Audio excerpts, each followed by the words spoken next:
weeks ago. Today, it went south. What really went wrong for your team? You could see the first half, the game was too physical.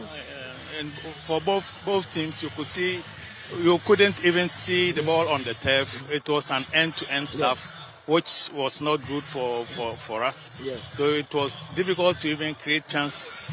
So for me, yes, we had both teams didn't play well in the first half. So in the second half, I think it was I wouldn't say a round of play, but it wasn't. No, when you just black and white. Ramos na dia de biaba. Ramos na Sergio Ramos nyum na diaba no. Nyum to Fiorentino Perez. What's it say? And Madrid. The details no be ba no pay. Okay. Was it there are things I didn't tell you that still hurts me. I never want to leave. You asked me to fly. Me the details be ba no pay. Okay, so Anslot has healed his team's mentality and the decisive moment of magic from Dominique Szoboszlai after Liverpool beat us now 1-0 at Anfield. And no man never be say any papa. Oh, debut. Pep Guardiola say Man City forgot to play after conceding a pivotal second half penalty en route to suffering a last gap 2-1 Premier League loss at Brighton. Isak Alexander will sign a 6-year deal when his Liverpool move is completed today. A man for her anymore say everything will be done for Alexander Isak to join Liverpool. Okay. And finally, Newcastle have agreed to accept £125 million from the Reds. Okay, so Nicolas Jackson could reportedly yet be set for a deadline day move away from Stamford Bridge. And I'm kind of baby say, Bayern for no say Chelsea are friend of their uncle. Yeah. Okay, so Emiliano Martinez also expected to finalize a deal to Manchester United. Madrid, City, and Liverpool interested in Adam Wharton. Hansi Flick called for improvement, and Rabasa so about 1-1. Would drive Vallecano. Christian Chivu feels that his squad is a work in progress. Bayern Munich attempts to get a PSG attacker Randa Kolomwani before it started the pursuit of Nicolas Jackson. Okay, when you know what Arsenal were beaten by Liverpool. 1-0 was the score line, and a lot of people asking questions about the boldness of the Arsenal coach. Kotoko Still at Asante Kotoko head into new season with a renewed confidence after edging Babiani Gold Stars 1-0. Kotoko share Gold Stars when it mattered. Nano ena Kotoko ekutwa wata ewo nkran mbae no so ese o ma hye mo niema eniema hwie go ma hye nie and newly elected supporters chairman Somolo Fosuare are recording the first win as a supporters chairman. You cannot beat Karim Zito twice. Sana Koso Zito so bono bebobi. Frimpong Manson admits that his team faces a tough season ahead. Vice chairman of the Champions of Champions Committee, Frank Nelson, and so Ekasa. Black Stars are open camping on Monday. War. Ahead of the game against Chad and Mali. Antoine Semenyo, Joseph Anan, Jonas Ajete, Elisha Usu, Christopher Bonsuba, Munina Babidu. Mediama have also completed a sign of Salim Adams after the midfielder sealed the deadline day transfer. Okay. And you know why I can't want someone there. Lawyer, boss 9:45 exactly. Ba na edin komo kanjin and magic drinking water. Nano say me catch us white. Yeah, to abano. About white. Kotoko 9:45 kono no. Until no your baby eshim. Anybody could trim. Exactly 10. Anopay abusiam. Yema special good morning. Na yamu akwaba BM Oyerepa 100.7 FM live on Oyerepa TV. Mrasa so anopay yekunko funkroso na ensemwa edi adencheche bumfumpa onko funkroso no yede honsem atoanim ensem no doso ene anopay nemom de disafata sa wohwe na wotie ena yede esumwo yebesa asem afi England na abusuam na nyasem kitokra emra Dominic Zoboslai o peja free kick ete atoatena na ewo Anfield no Arsenal abusuam woman sebi Liverpool eshomo eka baako na ohwe Liverpool mfimfi ho Liverpool nkofo na ni abreo ne no mo dada omo na Dominic Zoboslai and Florian Victor de no still man for de ho achinye omo say sika de kotom Florian Victor eba ye na still Dominic Zoboslai you're born out from position so still ogusua obon homo dia na eche nsebibie koye ete amani sports visa obebam na ye the Liverpool goals no ekwanya efa som etimi to atenam ningina ye the honsem atoanim anopay before that and slot about the team no mentality and a decisive moment eba game no that magic from Dominic Zoboslai wabo Dominic Zoboslai some magic no wabo na baso or say boy na always he want to do more and found any baby otunibejina our pet no so he want to do more na yeka Liverpool asem no Joe Gomez a player Liverpool latest reporter eba sesie and say Milan forum etiteche se that be akwanya ba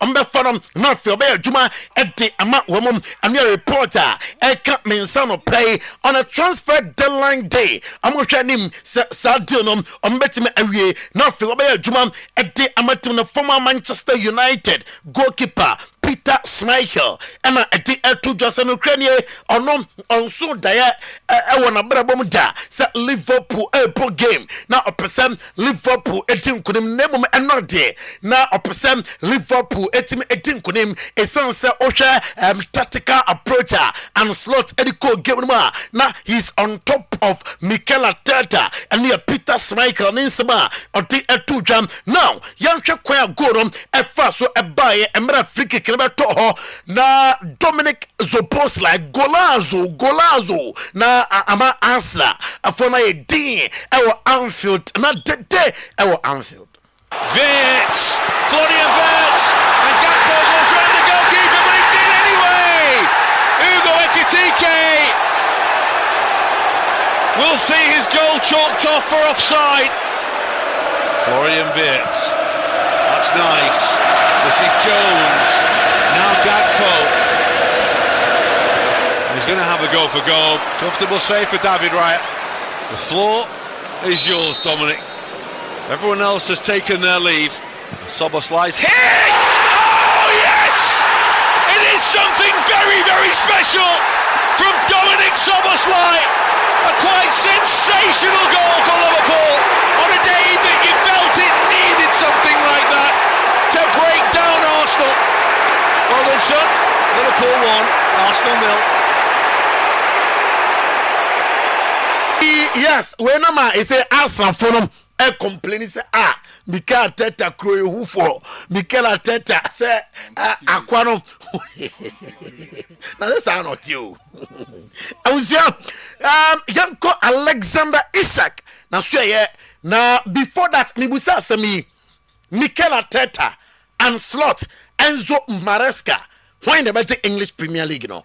Enzo Maresca of Chelsea and slot of Liverpool and Mikel Arteta of Arsenal. Ufi say why and so far after much sabono obetimi at the English Premier League. Obetimi there to what is happening to Pep Guardiola. Once again, he couldn't win over the weekend. Ningi na bono obetimi at the onsabno at to Oyerepa Radio, Oyerepa TV on Facebook now. Alexander Isak and Liverpool for an answer. Now I'm presa homoma attack clubs yamchi show mo minim omu game na and Amadeba say Alexander Isak said the agreement is done with Newcastle United. On him a 125 million pounds from Newcastle United. Obam Abaya Juma at the Ambam Liverpool. Na the also 27 goals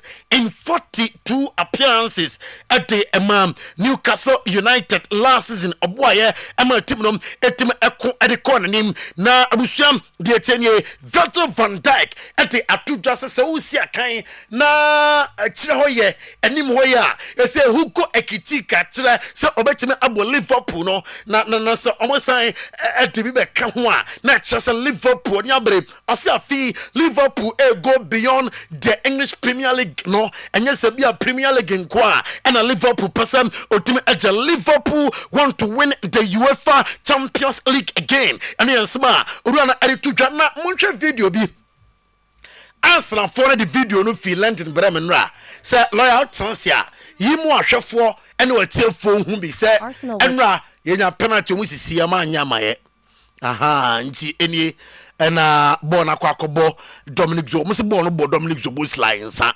enti video na ta so no minim se ono mo ya adwen dia aha mo chem se ball no na se ka referee age penalty ema Arsenal for the video a omo de fit London ba no pay and that TV no so no say na boy se ko ball Dominic Zobo slide nsa na den and a man team and from into video na rolly our Oyerepa TV no so Anslaughter confirming say Liverpool and then on a transfer deadline day they are hoping say or metime I sign this bakum yonu yensabi ete aka home Arsenal abusia ombe active kakra ya sister omuguso a omnam no mohwehwem se ombetimi anya bakum yonu bi abeka team no ho Anslaughter no kranie Dominic Zoboslai obebo na baso e watch a super game and enra boy nyaye ete ema Liverpool. I think the game needed a moment of magic for either team to win it. Uneventful game. I don't think a lot of things happened. Not in the first half, not in the second half. I think they were the first half. They pressed us a little bit better, or we pressed them a little bit worse. So they had, from my feeling, a little bit more of the game. Second half, it was the opposite. I think we pressed them a little bit better. We were a bit better on the ball, but so equal. And then a moment of magic decided the game for us. I don't think that had anything to do with it. I think there are two teams that are structured really well, that can play really well on ball possession, work really hard off the ball. So it makes it for attackers very hard to create something. If two teams do defensively a lot of things good, and that's what you saw today. Like I said, first half they took the risk of going 1v1, and that made it a little bit more difficult for us. So they had the upper hand in the game. Second half we decided to go man v man as well, and that felt to me that the second half we were maybe by margins a little bit better. And again, moment of magic, great set piece. We had to defend a lot of set pieces, by the way, which we did really well. And then to score from one is always nice. Now, of course, it isn't as if we had an easy start. So I think we played 3 teams that were top 9 last season, top 10. And this season again, although Newcastle not, but they will end up in the top 10 for sure. So yeah, that. Na Ateta can send you or say, Anfield there, Untimin dominate. 90 plus 5 minutes. Untiminye ewa Anfield. He twisted his ankle during the warm-up and he came in and he said he believed that he could carry on and play, but so when the first 2 actions I could see that he wasn't, he could not cope and we had to get him out unfortunately. But thanks God we have Mosquera, which we put him for the first time in the Premier League, his debut, not expecting at Anfield, and I think we didn't do our game plan to frustrate him, we did it to win it. I think we elevated the game and the dominance to a point that they have to raise it. They did, especially from 60 to 78. When then you could see that there were no margins in the game, and then when that happens, the game is going to be decided in 2 ways. One, with an individual error. Hey, data! Kanjin data! What can't say we have a story of Menka? Kanjin data say, or Kata Teta Manati. Onimbo.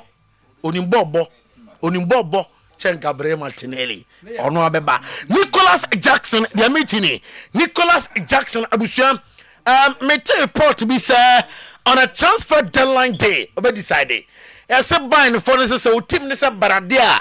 Mansa I was so call and your reporter Eba na Hans Flick their tuja say Femin Lopez no say Ocha Bassa team no cry. masa omu here numbers enti Fermin Lopez de ka ono nko a enkampani fom emano entna Bayern Munich Randa Kolo Mwani amo pen pa na bom Paris Saint-Germain obligation to buy in loan deal no eno na yedene e was out deal no ma abusuam go through nanka amo pen loan na bom Piesie se mo pen loan a mo fansem obligation to buy onsam enom Alejandro Garnacho ono a player now Emma Chelsea in the first interview as a player in it.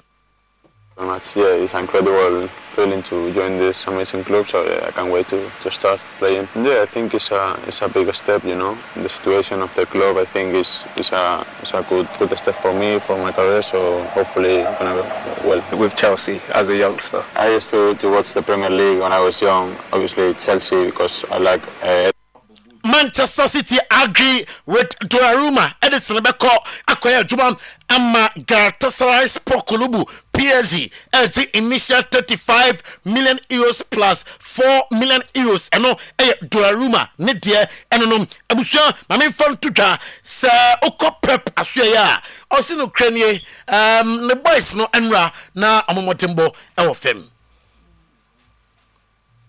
I think we could be happy with this 1 point. The second half, I had a lot of chances, but we had a fantastic goalkeeper. Sean made a fantastic match for us today, and he saved this 1 point. I think in the first half, we also could score the second goal, or we have to score the second goal.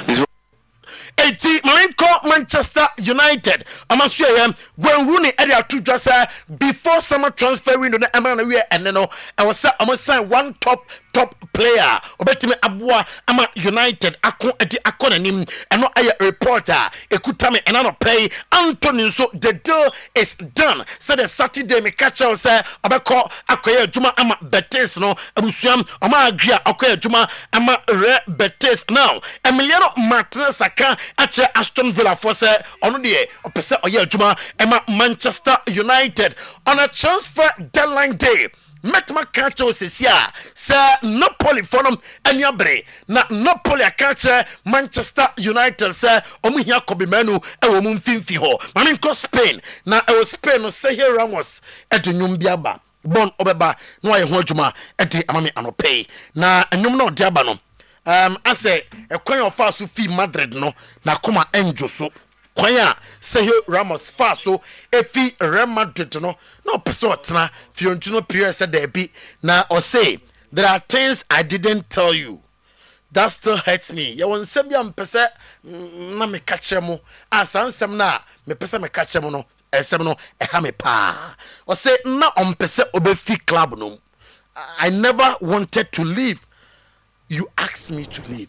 Na eno ayen some dia to the ntie na nyum no lunra.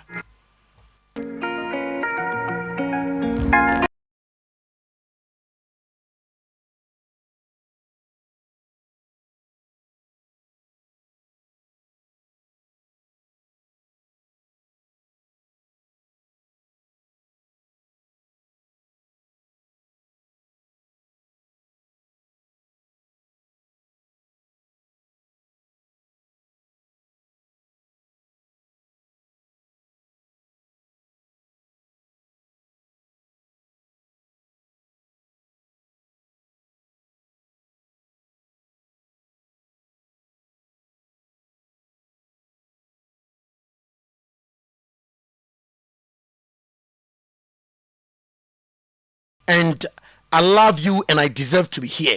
But it wasn't me. You let me go. I dress up. I gave you a trophy. I gave you a trophy. I hope this go well for you this season.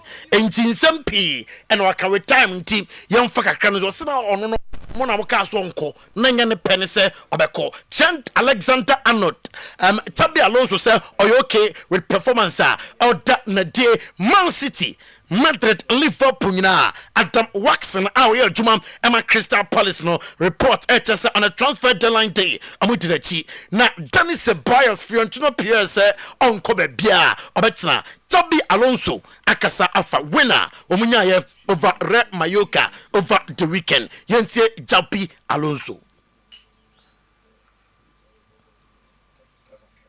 Enti Alonso chem say okay with performance ne manantenom etimi eden die na Hans Flick or say no krania or come obiate say the performance of the players no nani anso Rayo Vallecano midfielder isi Palazon say referee no jam twaire no referee na be ka kire omo say there be a mistake penalty or Jamal Amiyama to atanya penalty na vano enwa na nya adwuma our stadium ho emra Basa ene Rayo enti egbani enti on your screen yenhwe na yemfa nsem no emra wie na afi Kangen Energetic drinking water emetwa so enti emra na VAR stops working for Lamine Yamal penalty incident Rayo Vallecano versus Barca. VAR not working. Inti VAR no na enye juma.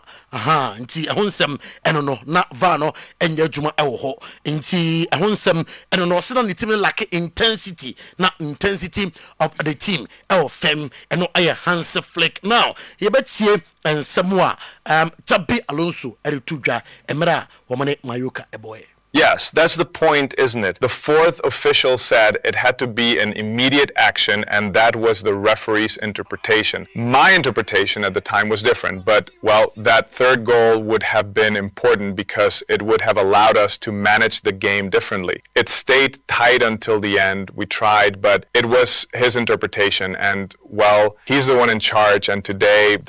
Juventus reached agreement with Leipzig, Loy Openda, Inter coach Christian Chivu, or say work is in progress. Young fast bono emono with Nkugwa Enra, Humudi, Bepe Begomi, or a former Inter player, or say 5 to 4 years problem that danwa and what Inter Milano and one woman player game where the wait no be defenders mu omunisa player ni bi eno ene omo ehaw abusuam on this notes live on Oyerepa TV live on Oyerepa 100.7 FM yaden ko phone cross on 70 ha more eba with ora sometime otua champion sports director nemom anopa before say on team no ebeto aso no mamenko na yenkotu nkomo ewo Kangen Energetic drinking water abusua nsuo na anu asolomo chairman solo winning election in na sansuo no and o bia no mbie say awabe clear nsuo bi ho a ye dey perform nemom Kangen de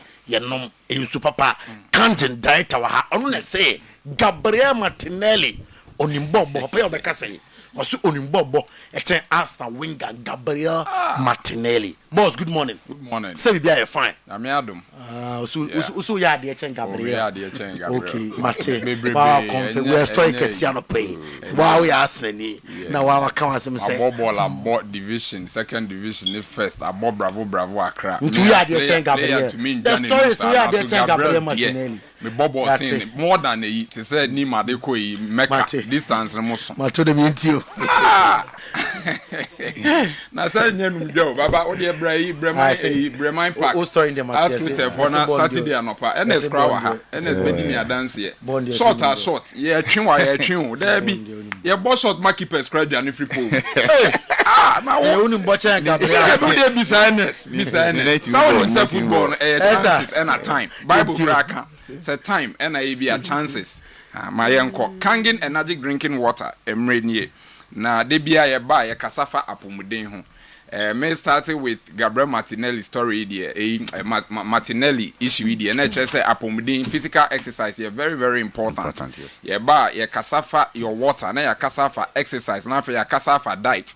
Sa na ma miensa ne hu hia ye mpa. De bia ye ka say enye say e bia we use ka to Kangen Energetic drinking water ye alkaline water nkom. Na mom ye man kyerɛ pa e fa apomuden ho so that also o inculcate this aspect into your life e boa ma wotumi nyini che ewo mu se obia be wudie e bia Bible cry che say after 70 years no obia betumi efri asase so na mom the fact ni say utumi ehu the way obekra ho so hwe yi a utumi nyini che bru sa age no e bitumi 30 years yes what a shock 27 years yes hey gone too soon sa na me nyina kire say one hwe o lifestyle very very well yeah na e hard dream enti anopeni e pese ye hwe the positive effect and afi obi enum kanjin obi enum other waters a friend hydration who hydrate your skin now effect ben na ede brew and afi no obi nso ebisa about healing crisis nkrofo bebre echa eka say kangin nso no menuma say ni say na eye mame enti answer na yebeto topic yi so no mpese ye de numbers etudua numbers ne 0241 44 91 0241 44 91 and na 050 737 94 74 050 737 94 74 enti ye numbers no na bia na oti kai mo pese ofra ye beje ofeso na kangin nso ni aye kan se ye were different waters e wadwaman so anope ya lining up nso be ye for ha nso bia yi ni ti anatwe ni ti apie e market ni ya na ye pese ye test den na ye de test ye wo mfidie awodo enye PA test ankwa na ye de test nso no ye wo ORP meter e chese nso na wo nom no e ma oni pedua no nkwamo no cells ni tissues no e wi na ache anase enwi na ache exercise aye kan wan asem ye say exercise e ye duro exercise ye draw because oye exercise we are in fifre na efiri mu ana fifre na ote no eye yare na expel na eyi efiri ni pedua no wo exercise wo body na wo system no organs ni nyina etumi perform key activities a ebo wankasa ma wonyini che yare bi woni pedua no mu a edro entumi nyina mom oye exercise a affect woni pedua nyina no na eyi sa yare na pie sa na kanjini nso ne etie yanom nso o man mu but yente da se obi se manom nso bia nso no aye me say nso na ye me say jik kanjin energy drinking water alkaline water ade internet sa anope me pese ye di pH tester no testing nso 4 enan ya water ebu iso enti ye besre na watilte camera ne kakra aba nso iso first one carbonated drinks you say carbonated drinks are any energy drinks nyina na the same category eno no dem a wonum na nkwama cells ni tissues no inflamed your friend inflammation enti ye testing with just 2 or 3 drops good. And afe ya ba next bottled water and also good na ya ba kanjin water into ne ya wo be 4 waters o first one yellow second one yellow third one blue last one purple Samieni kanjin energy drinking water purely alkaline you can say apart from testing it this way or say in so acidic unuma nkwamwa ewu ekum cells ni tissues no kanjin revive sa dead cells ni tissues no ape the healing crisis ni ban say born was short video bi ye kanjin energy drinking water ye bobo properties miensa the way I make physical exercise one asem sa kanjin in so ni essence the third property a friend microcluster ni tresa in so one ni one susa enti etumi bora be bia cells tissues organ system biemu enti unum nso na essence etumi bora be bia no say bia issue bi she baby pot yen kan say dro de but because microcluster na fe antioxidant ashemu mainti no etumi ko flashes had de out enti kanji ni main exercise ni say is good for detoxification say efie woni pedue mu say flashing out acidity yes efie nipa adaseni sa wo yare a by 99% acidosis na momunya kanjin energy drinking water na eni ro ni pedua no mo esansa alkaline baby alkaline wo bia no acidity entumi ntina ho na alkaline no kokko neutralize acidity no na ma o system no aba back to tibia nyankopon ebo no nipa bia wo check nipa ni blood pH 7.5 na 7.5 blood pH ana ye dia wo ansa na obefri umami yemu aba no nso na ebo ho by sanso no so ya alkaline eno ya amniotic fluid eno so ya 7.5 enti shebibi so ha u blood pH ya 7.5 u moja pH ya 7.5 nso na ebo ho by so ya 7.5 uba na wabetwi nso a 2 pH waba benuma no no de 2 pH na chese the more we introduce acidity into the system no na wo de yare e na ebre ni pedua no so wan konya kanjin energy drinking water anuma hweniama kanjin edi ho adwuma say oxidative stress cancer diabetes heart disease dementia niama bebre adenti na okasa o say molecular hydrogen a ewo kanjin mo no your friend nutraceutical ne is different from pharmaceutical nutraceutical ne chese a natural occurring na okay kan o say e prevent yare and afei so e medicinal effect enti de e kanjin nso no ma ne unique ne sa antioxidant no ade aye kan anope we just google about molecular hydrogen o say the tiniest and the smallest molecule on earth the tiniest and the lightest na etumi penetrate baby o say potent antioxidant Now the chance to say a travel to every organ, even the blood-brain barrier. And to be all dementia, into our was your dementia is a crown or refi bibi. Obi crown the bank account for refi amount a womb. And yet a bit more than year zero, Debbie. Obi a huge bank account, but sika a demon ni refi, ni signature cross or best sign it. Now no make so be crown refi so a actor. Sanya main a blood barrier no to the brain. And to nyan super panoma, a cock clear near my sister a clear. Now face yes you nipedia numbers na sana Ernesta be me 0241 0241 44 44 91 91 91 0241 44 44 91 91 91 Branders it was in the distributors major distributors in numbers it was screen also. Good. Me patro ebe to us na e to us we na o hwe exercise me boss kana unse yenko sportive activities ye play activity through ye nua na ye di okọ amonane kitru a ye omunua na omudi omunso omun nyina no omu was special doctors a oma farmer players no abrebia omu hwe say players ni enkode aduane bia keke anase onkofa nso bia ennom keke emma eprebia masanse e kana omu bo no player no ho no sika kese ana omu de ma play nto omu hwe say da bia no ni diem unsu numu ebe kama na biara utreni na oye ebetimi ama ho asi husu na emfa epra entimi emma ne ma nyere entimi enkoye entimantie yehwe de biara meka se akoma wo yi ade a engine ede ma ni padua wakoma entimi enya adwuma yi a abrebia no wo hwe press yi bia entimi ka se obi enya heart attack otwahwe wawu ni nyina ekoso ewo park so ehwe yenwa djemu ani yensu numu a ye ade kakra bia yesi abre ye kakra bia se ye ho mete go say we ade kakra bia na se wo feel dizzy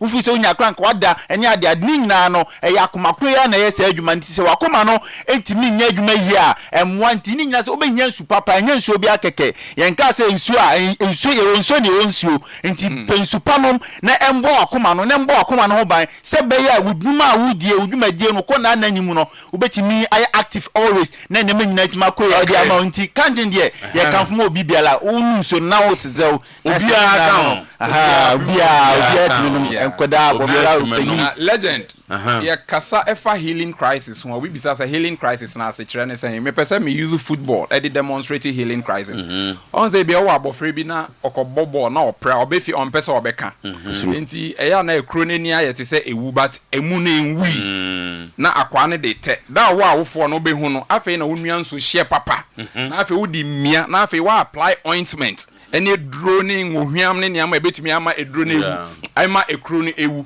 the same with healing crisis yare ne hyehe ho wakwa ECG BMI niam nyina but yare bitumi ko hye ba bia ya na eno difficult say fidie ne ebeyi na epie but sanse kanje ne tumi borra ba bia nti no ekọ ho a na akwa class ade nti obi ho say hey first day am num ye no obi ane ne experience obi de severe obi tumi num kanje timer obi to minimum candy energy drinking water ye normal 8 pH not even 8.5 pH plus 8.0 pH no say hey me tipai me na bisa won say other waters na bra na wonum na tipai wo where tipai no che say did you maybe it is performing something that is why we tipai obi to me normal say hey menya frequent bowels first na me wa constipation but me call ya clear obi an the experience obi to minimum within the first 3 hours jeans obe jeans we bru 20 o say eni na ye red eni na ye brown obi nso to minum obekọ toilet sebi obo nso we jani na ono ahwe ade na o se we die niam e free mu die ados enti obi nso to me sweat once I no pay me chair o se kanji na ma ofun aye flat baba isa time I enti nso no po adwuma na say the most interesting aspect ni say a doctors for na giatum on say research dey efe na no me wa ha me sofo back or the Pastor Bright Asari now or macro the Church of Pentecost macro wakodi Accra tema na time I offer me or say Dr. Penyin bi pa a very big medical doctor oji nso ni bi enum ye one ne family eji dispensers no na onom ye nso na boano Dr. Penyin pa wo konfa no che and afi all recommend ya man for say instead of medicine no de munum nso ni man hwa ade ni aye kan say nya dro but nso a eye nsu papa no eduane papa exercise ebo me da say water therapy pebi na no and water keke one way ya okonum nso bi ana asama yare no so to say your friend candle therapy no so ya ade no no oni sika ye dispensers ni 30 cedis mamema obi experience kakra me pa cho mate bia o de o so ya no pa first no bottle na will be a say boba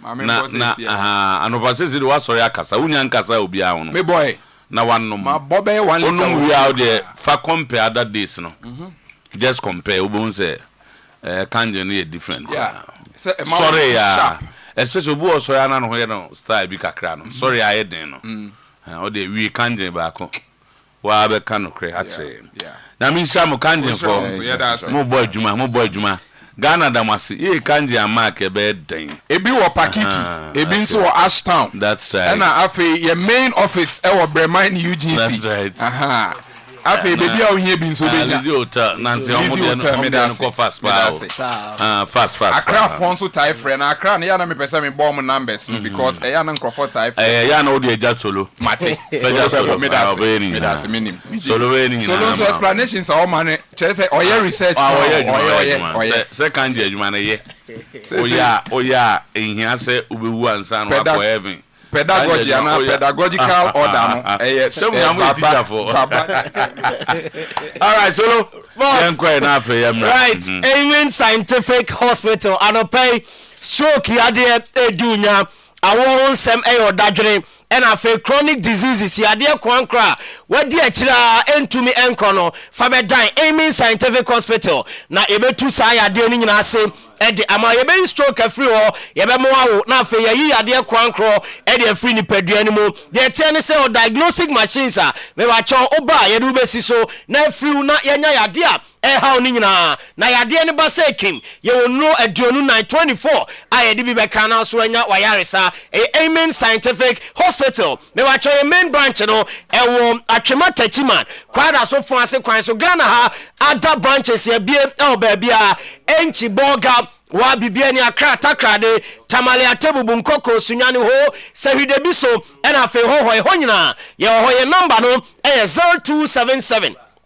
00 1234 0277 00 1234 Odotobi Rural Bank trusted financial partner banker unini tichuma na wo chiro da here dem o discover SFG neko nefa kwehye dwumade bi awudim na esan ede ho Odotobi Rural Bank de tienie eni ento ye special susunu 60 days na wa qualify for loan na 60 day period sika de beto no ye bo ho mpema akomako enum na ye de amawei special susu loan benefit no ena meka wasem nye no nko a salary workers emam loan cocoa farmers yemam loan microfinance yema ehun loan afeupe loan dia kwaye funu anase social issues yema bi transport loans nyina yema bi Odotobi yaso ye head office Jacobu other branches aye bie no oboase tutuka police station chan ye ho bekwai yani post office ni opposite crow from your wadwin kwanta Roman Hill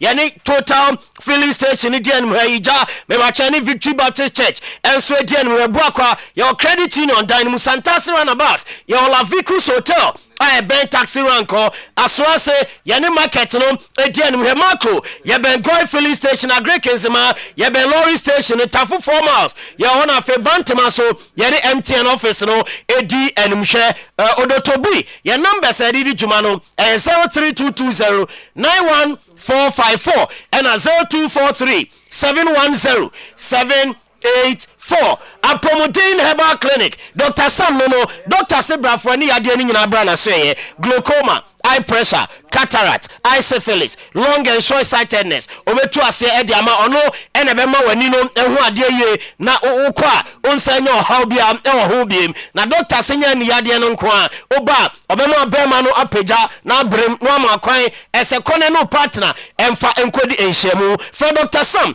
0551 098961 0551 098961 and also do any betchem ewo Kumasi Sofolai soldier for kwan so yani Assemblies of God asoino ena edin enumhwe Dr. Sam Asem ena makam edi acho no grow fine onsano 983 ebi audio ose ananse na ache o sori a ompen wasem nka ni nyina ne so we ya na moja na sane kakra zo me watomi ekofo ha kese na edi abro ontumi ni do da ontumi na onsano na se da etitiri no nante kra wan o fa de a obre grow find adro no ebe ma ni nyina aye kama enso ewo ho afa oye oba menstrual disorder absence of menstruation and excessive bleeding, any painful menstruation. Oba o dey grow fine.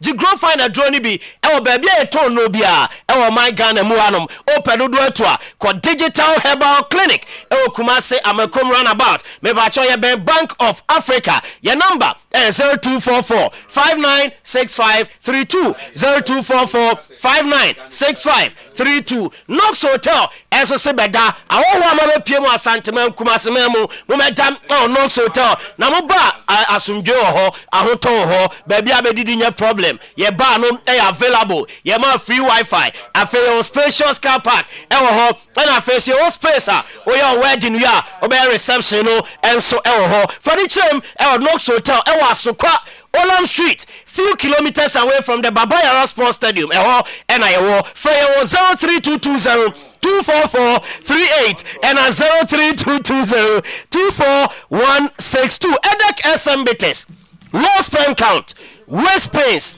premature ejaculation, and I feel low libido.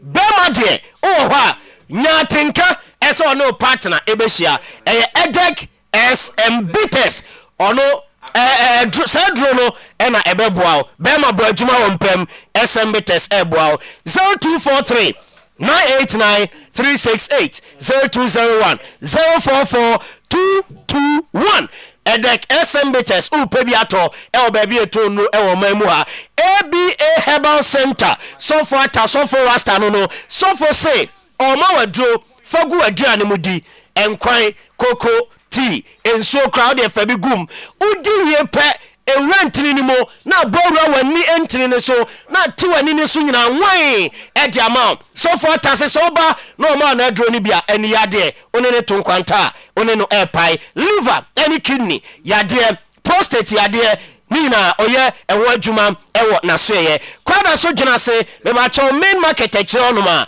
e na fe doma yinkro enso ye be Ebenezer preschool apia kubi coast on chewa fra ABA ewo 0541 565 199 and 0502 812 161 Acha Mountains 5 September Baso. Yes. So go. Boss Mijram. Okay, I was here for. Yes, you say me Daniel Besabe adwumanti no ye be bantem kakra. Oh, there is somebody we dey any Mijram. Oh, Mijram.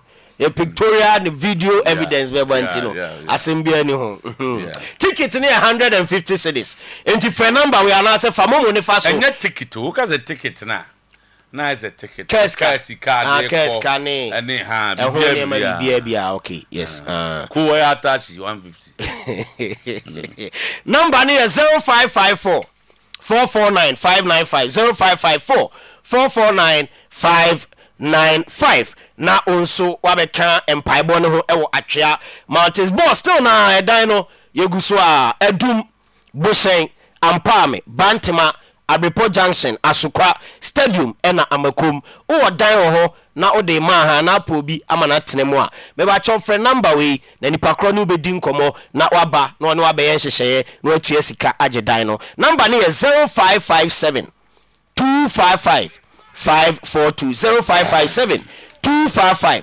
542 na ye nipa yo pedan wo so aye ne moa na wanya on zo home agent no ai obecho they say them say ya twa honim ya twa honim all right yes thank you baba on it say boss pato nyame adom hoye ikruko ba bia ni ana pato da bi is it them to ko ba bia cho nko ba bia ya afio mo start na say yana na they say a comment ni ade ma munye bi na go start akoy ya kwa kohwe bi behind the scenes ya kwa kohwe okay see ade enu no mo start omo ayi no synchronization no okay nti they say go for kakra bi na ye kakra utini baby ana untibi sesa na say ezo mo aye you know me ade no mo hwe ni yo da za no mo ye do so mo hwe ni but utini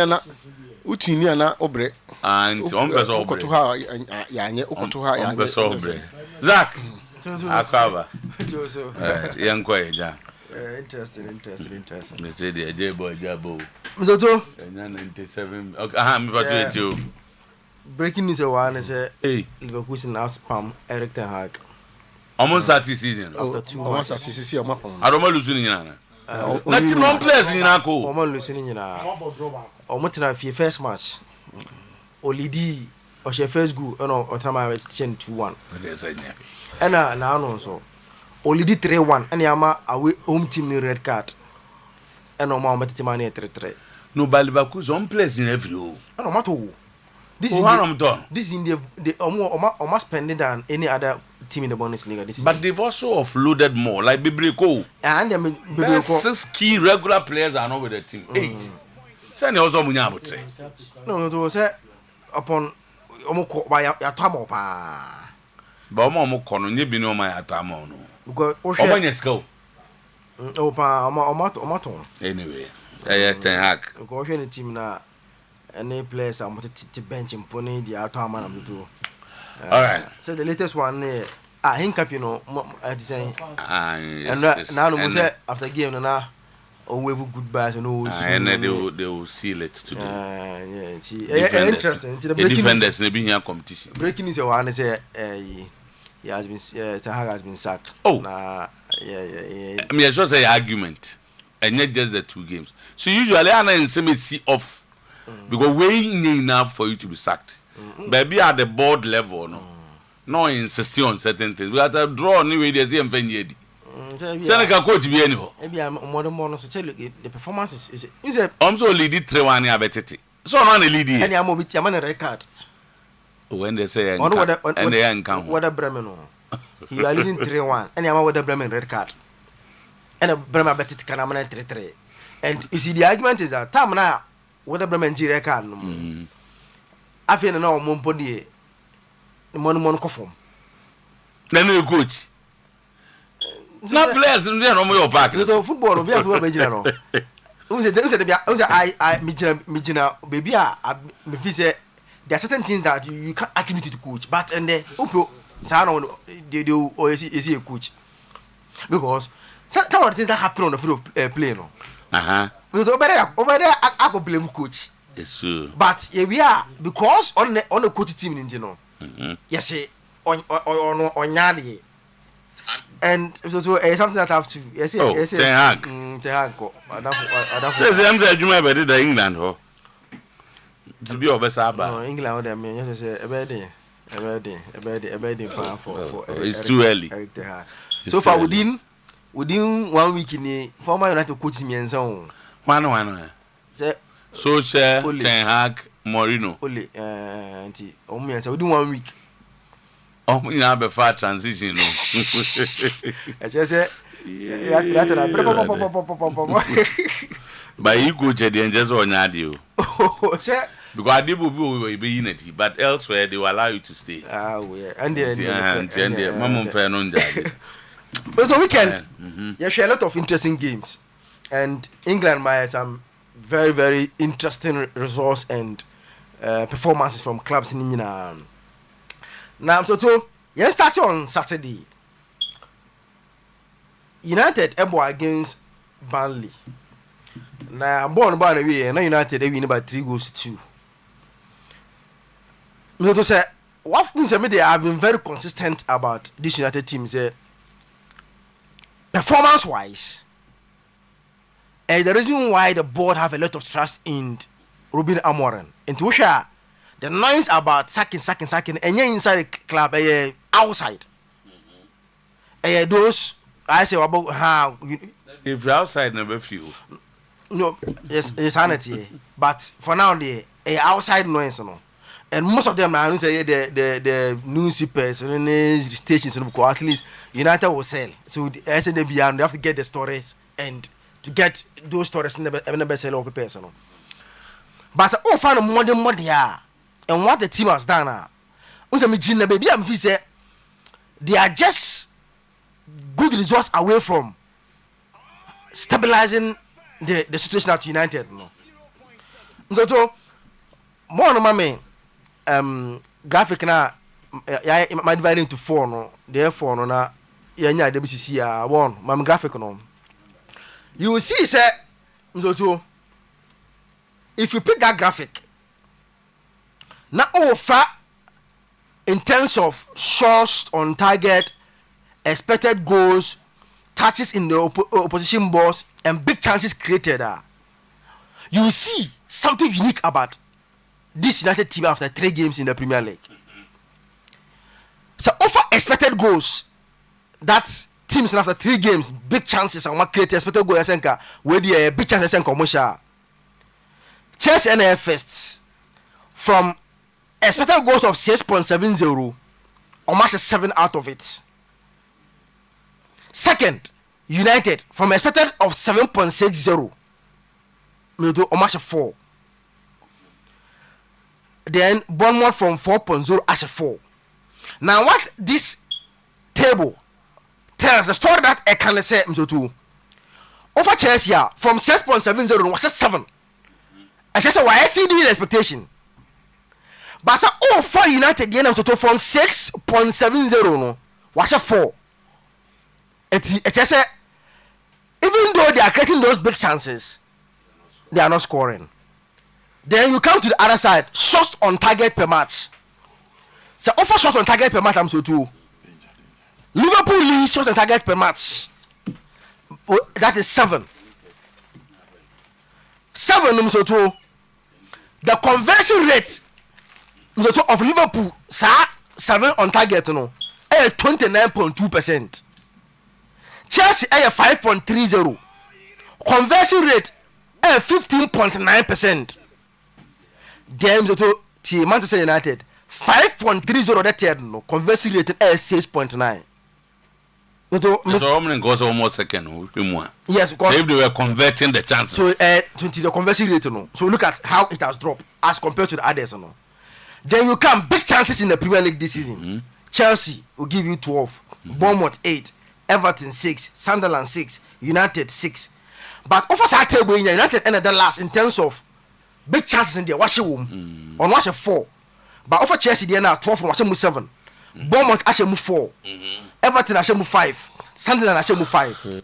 Then the last one, touches in the opponent box. Touches in the opponent box too. If you look at the touches in the opponent box, United out 100. Bournemouth attached ball in the opponent box 87. Chelsea 84. Fulham 77. Tottenham 70. You are not seeing Liverpool, you are not seeing Man City, you are not seeing Arsenal in terms of the first 5. One thing is clear. Say, based on these 4 metrics that I've given you this morning, if they were converting their chances, the story would have been different from all the discussion that is going on. Now, I'm at Unis fast. When United were leading 1-0, some brilliant move. Starting from Zagzi to Obise look at this ball.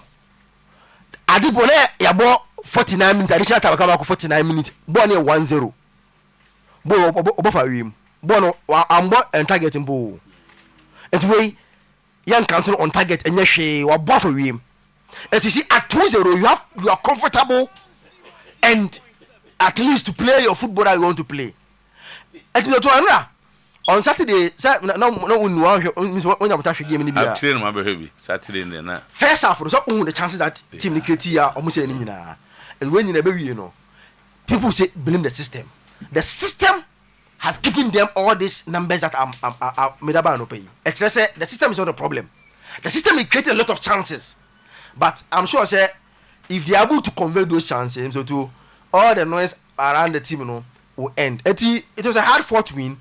Just that United team that created. It is in the crack saying, say, we are going to see all these chances being converted forthwith. Now, my United are heading, and I say, you hope that almost say chances be not. Maybe no, all point now you did no, the point is say if United improve on like all these chances that they are creating, more and few winner, at least the story will be different from all the narrative that are outside, no? Because if we are scoring and we will games in Tema, there's no pressure on you and you are good to go. team to even though kuna so I'm saying asase I'm say hey Zakito hyping this United team because they defeated Burnley. In the final. Oh yeah. Chama Falabi. David. Hey Jibo. Jibo say anope one analysis no hype ne hu papa because of Burnley. Banya pay. Ya 20,000. Na no Jibo ametra Arsenal ni 2-0 no so ba mo. Difference 2 no. For AC Milan no so ba mo. Oh why? Ne bo se bo na hwe de nya no de na sabo we celebrate. So eti no again Fulham and Chelsea England referees no menim say omo sua de ana so mo sua de a because ade ya pa ne say what is you know about my part say e hu say ade no na it was an error. How can someone be in a VR and center referee waste 5 minutes so almost spend 5 minutes reviewing the incident? See aje foul we are almost say it was an error. 5 minutes.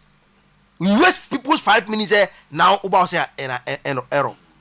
Meanwhile, what we are saying we Fulham had momentum. Bon, first half of Fulham they could have be with my Chelsea for no. It's just imagine says how go no stand there yeah. Momentum swing to Fulham and anything could have happened at Stamford Bridge on that day. What say go away? What me actually we then you come out and say it is an error. So VAR is meant to correct those errors, no. But VAR should not be making those errors. Okay. And I'm to again, I think to the Chelsea game now it was something that's now especially on that incident, no. Man City to Pep Guardiola then they had to Pep because he scored first, then Brighton fought hard to win by 2-1. Something has changed about that the Man City team, you know. So that total dominance that no more first, you know. Unse much one no pin you down. Unye bi mbo no ma show no. It's fading out because now they don't have those players anymore. Some players are no more first now. Ye chiwa. Omet me abo wa unye bi mbo no. Unse mu ni bi an now opponents are able to play against them. Yeah. Unse first no who boss it here usuru. Em say in the last 5 years to only club team no. And then team could do about City. Okay. But now that thing has failed off. And that has caused all this thing, you know. All right. As again, man, and then I me share to match no more. Do not that didn't ready. About 40 minutes of the game, man, okay. But I think say kakana me hu ye no. Ateta the mentality in those big games, and especially away, no. It's a problem. Because one me hu selection na mu say or as a osuru kakra. No, this is a Liverpool team. Bournemouth and Newcastle have proven say defensively they are not stable now. Newcastle they are not good because the players are good players, but they are not stable now. Newcastle and Bournemouth expose them big time. And so who as I played matches. It's your only final quarter say on your preseason. So what do? You take advantage and punish them. But I say sa previous pile obona no me nko sa to get my 1 point. Okay. So Arsenal because Liverpool first time first half no. If Arsenal played those players now as the mono who could have created those chances come be Liverpool kra. But it seems that na so intimidate omo Zach me that's it. Libo na mu abedru ntia o question bi ad be ma no. So bed akwaba be fine. Uko be bi ani. Oh, okay. But now monitor. Monitor. Okay. And then. Okay. You ever home? TNT way. Yeah. So to transfer window ne berry into say amount for Kenja Gumu. And then the final day, no. Exactly. Tija Kanu Guma ne Kusuku. England. And then that's a 5 and now midnight. I think it's midnight. 11:50. Deals will be done. Matisse Martinez is on his way to Manchester. Yes. City for keeper. City's up for keeper. Yes, in Gigi Donnarumma. Hey. Yeah, in Gigi Donnarumma. Wow. And the weekend result na bo mo. Yeah, show the our customer miska. Oh, that would be good for them. Bizo to no kwani ba ko pe. Adibe wa shasi biano na wiye ba. And we are starting to witness the beginning of the end of the Manchester City dominance. The beginning of the end of the Manchester City dominance. City senior na to Oji League ne fa bosso ekika nyoma bu ma no ni obi empre no na wiye started ba. 2017 the league was won by Man City, 2018 Man City, and a Liverpool beji in 2019-2020 COVID. And a City Sambeje 4 etwaso. So we are talking about a team in 7 years no AG League in 6 times. And that was glory days for Manchester City. And when you're finding total dominance, no. But at that time a City je twaso 4 no. People started raising issues of Pep Guardiola turning the Premier League into a Farmers League.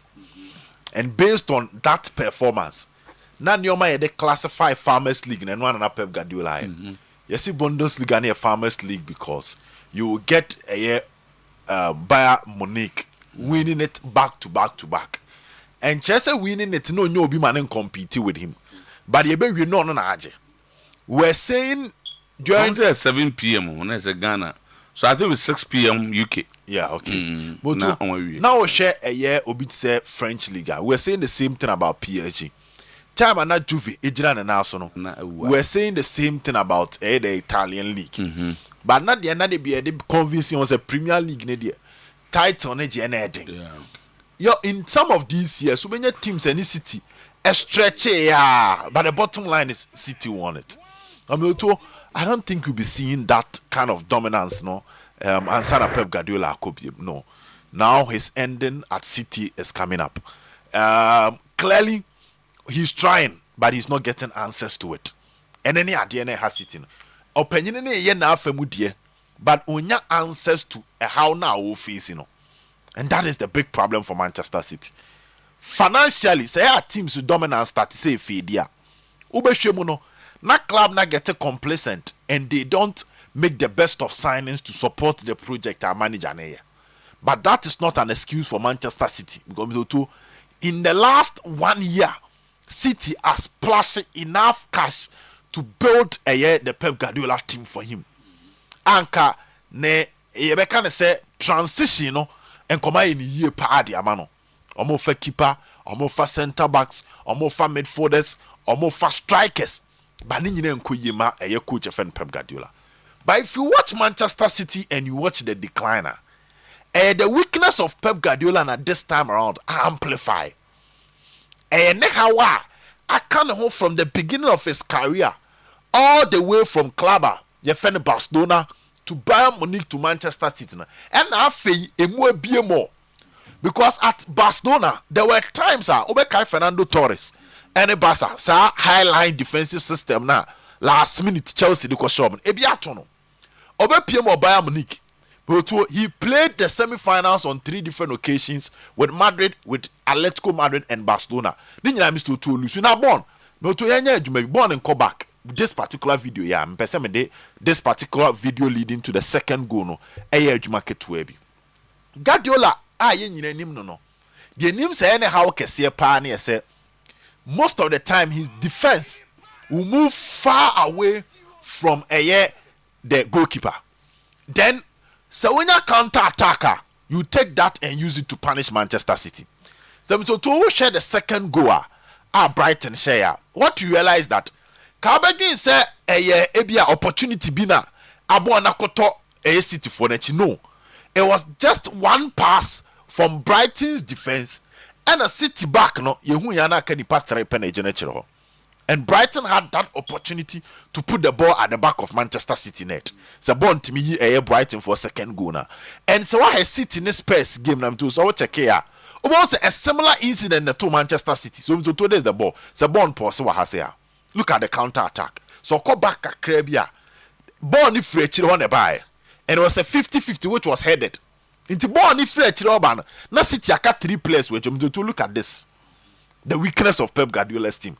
3 defenders, Tuntumba akune we chiri hono, and a 1 center back, and the right back, and 3 as against 4 players of Brighton. So he just don't have answers to it. He's now trying to press teams high, But pressing teams higher, the back line is exposed. And I think say we might be seeing the end of Pep Guardiola at Manchester City too. I think say opinion be he has won the Champions League, he has won the league several times, Waje Carabao Cup, Waje FA Cup, but clearly he's not having answers to the rebuilding of Manchester City. And we should be ready for some of these results.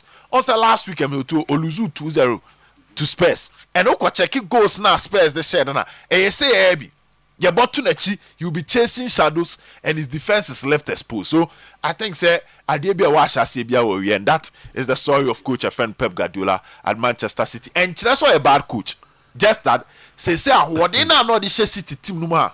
Emma in 7 years so the end of Pep Guardiola and say at Manchester City so dominating leagues you man say all dominating with City call at the team to say the Enuano Elkoi. That was too early to call. Okay. Too early because a back-to-back season. But I could see what the World Club Championship after the signing. It's the last season league, no. It's the Champions League last season, and I say repeating who this season in the league. Senke Shah now was solve those problems and can kasa. But now, saying we're winning 1, we lose 2, so 3 points. Okay. But too much in common. 3 points for Manchester City. United were 4 points. So even when we are saying Amorim is having it that difficult, he has more points than Pep Guardiola.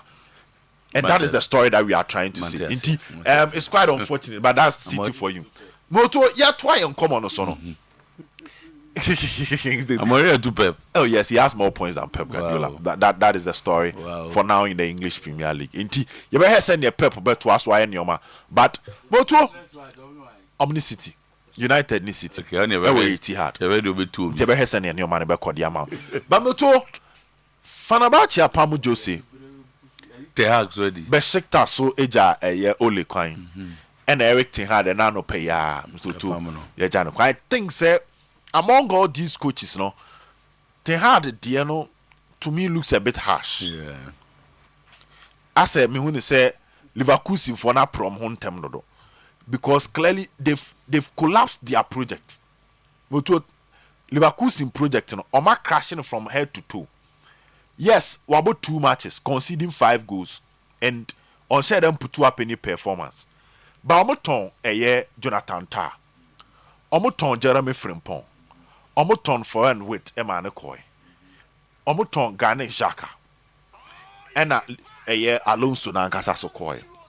So when you watch the Leverkusen team, clearly, so Shen Yoma, because Tah almost spine in your house or bubu spine. Tah in defense was the man that Omasha defense no more. Xhaka was the most experienced player in midfielder. Not the anchor man for Xavi Alonso team. Frimpong doing his own thing on the wings. Also, even Boniface, he wanted to even move to AC Milan.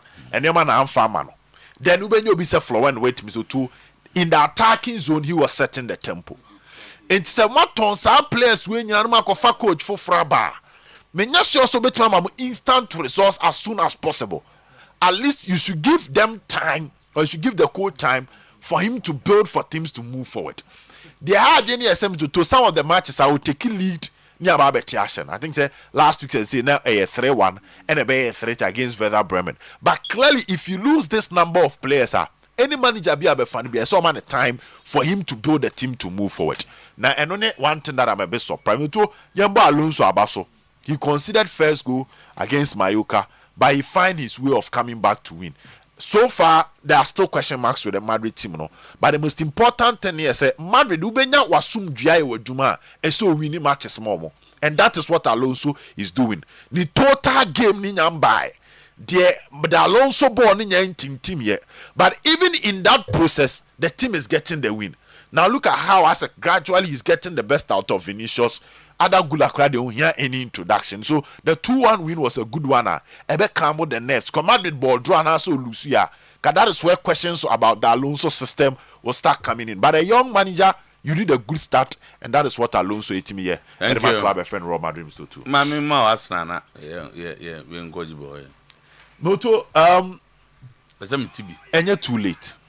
If you see, if you understand league system,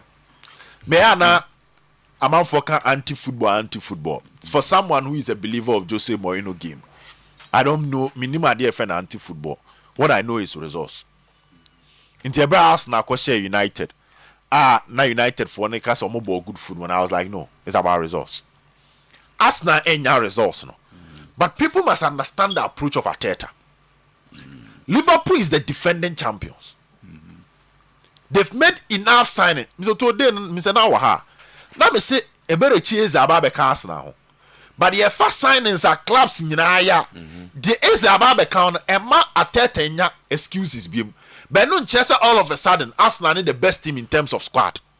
Because Liverpool or winning league, you know, or making sure positions players or him will keep warm. So when you are going to such a venue, you don't expect him to go and open up and take the game to them. You expect him to sit back and find ways of getting the results. It was a brilliant move from Dominic Soboslai. A free kicker to taking advantage of the fine margins. A fine margins in a separate game, no. And yes, I can be before. So one thing that it shows, Liverpool is the defending champions and they are not going down easily. They are in to defend and come back with the title.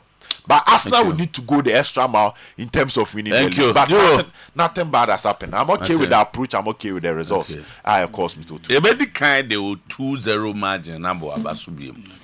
Oh yeah, dear. Me kind exactly to say the man reborn na. In fact, nanya born na me can. Na me can the can say. Allegri. Olusu against promoted side be on your 2-0 margin. Ebem. There's the next game.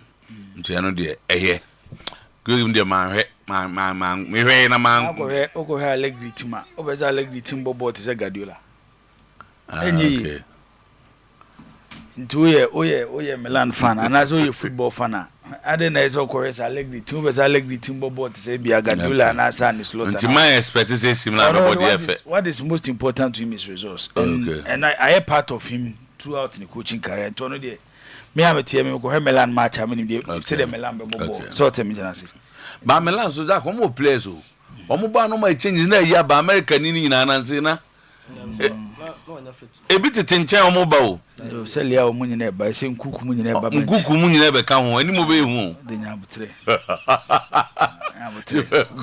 ade na twa enyo tibenenye Nanu say enye referee a lechi referee dey arabo ya free kick a ojimo mu omo so say ba wo anu go fo nyamu ti zakito we na free kick ogofa ba obi aslade yi bo oyi bo no ko bo akwa na ro to fom no waje fa wa man yellow card na bo ne go ba go na Milan macho eko dibo first go na manga second ba it is said is kan da na Saturday no around be somewhere around be Tottenham you game that time be that was the first game Tottenham the bomb off there be two say Chelsea the ball Chelsea game that was the first game around be 5 there about now akwabia frame they say the bet you ku amanfo okrum ha wo hey akwa fm so wo tuasum Tottenham adinawu na omubo first 2 games no abe hypo Tottenham sa no de re nyina kwhwe na obi akwhwe City no ama bomb of aba be show na masa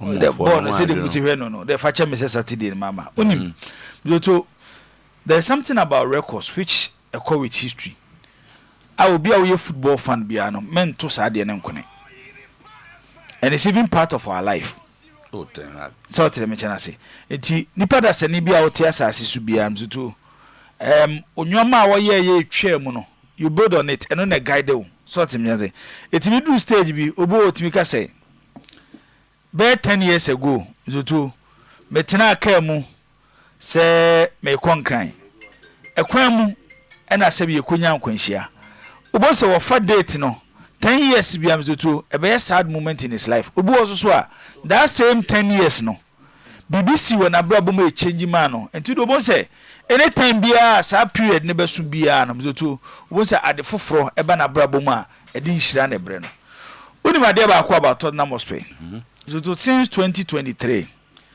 anytime bia ye be ko international break ye ball one game na ye wie ya na ko international break bia no Tottenham ntimi win be since 2023 wow yeah Saturday na me ya a game before the international break Tottenham ntimi since 2023 ayo de so mbetu kwa I don't know meaning okay it won't say obi you could have Salos no ya. Yes, okay. And when you the side aspect, it take you Tottenham till the 84th, 85th minute, and Sakwa no munya shot on target. Oh, on target. Oh, the Omboke cannot emfancha, you know. As at best, I didn't know more defend there. No more shot at you. But to the ones at Tottenham, yeah, but Sakobone, over free before international break, Yakobone next game, so to no ashe, because they have a very good team. Tisanyo Maninano, or her born to two, Esa will consider. No, Esa will checking in now. Hey, now say Friday, and I'm Tiana Megacho say Allegri after defeat to a newly promoted side in our best Siriano. The next game will be after no, Mizuto Okosha by 2 goals difference. And you want to see a real Milan election difference in 2. It's no mebu of one no. You need to check and sana. Your man. You are City Asemno. Starboy obey Makana Simson no frame. Also predation in a convoy. And no frame. Yeah. Okay, we are butchering Kumo. The Abuchima Babu he's doing comfort do predation. Okay, and I just only made him come you. I mean to him, Papa, to the Kojo offer one why. We go to a city issue, no. Once I made them a car for a long period, say. Mimi who Gadula wako a year and him. I'm so too what me had done in your ma. I mean who Gadula on one standard now was setting on. Was our Bible Drews our standard Nibium. The days are Barcelona, the days are Bayern Munich. Anytime you and found one coach I'm so too throughout his coaching career. Ultimate trust is sense danger. Say baby a yokoi. And for one baby a yijina, and your may yaba from share when all leave Barcelona. Na Barcelona G La Liga. No more about Champions League semi-final.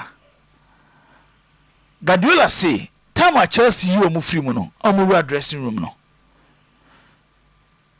Days I was spending with Barcelona as a coach. Lionel Messi and question the selection that until that day. Messi could be as I don't know the Christian tell you about game name. And that only the right player and how Messi approaching game was wrong. And that was the very day Guardiola realizes any time at Barcelona Banawiye. Because for Messi to question or selection any decisions they will give him on HS no. It looks like you are losing something. It's a real season now, I extend the contract, no course sabbatical leave. All free Bayern Munich, no. Bayern were Bundesliga champions. And a champions is no more from quarter final, say Villarreal na you free. And no judgment. But at Manchester City, when Guardiola realizes say, so free City no Messi card no. Do you go through and any normal of Pep Guardiola? I who say Guardiola coaching club you go through. Yes, Macheda show mu game it twice after Enra.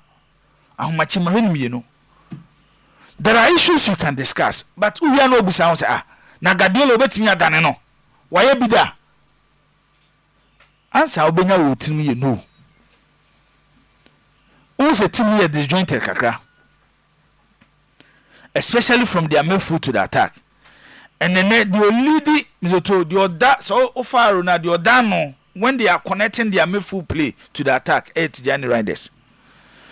The strength of every Guardiola team the number of years matches as a player now jam for no so when you with the colleagues it's Kevin De Bruyne, Xavi, Iniesta na befa Tijani Reinders. Not about the individual quality, by the communication. Football na ayebo no. Se players ko jina park so no mu ni momo a. Sometimes omo kasa. Because odane na ni a, oni ba bia onu agina. That communication is there. But offers our Manchester City team we are omo la kesa anyoma no. Eno no nchan. Makase the quality level of this Manchester City team is to drop it. And there's something obi o City fan bia should accept it. So better than there, Miss Wonye Bida, intimidating can was him. Into a day back where thou. Last season, we Premier League na near Manchester United as seven. Come on, here, dear, and say, eh. The team Ben washer goes now the Ashe and doors change the washer. It's no more the -10 and an area season. Mitieza Kito. Born Obeshe. Obisu Beshew. By the way, when say, oh, Shania showed season about how many matches? 3. Okay. Out of the 3 games, Manchester consider how many goals? 1, 2, 5, I think 5. 4. I know matches say. I know match 5. I know match 4. Okay, score 4, concede 4, yeah. And today, omo problem I know mun prevent the opponent from scoring no. Omo solve it. But they are scoring. Match 4.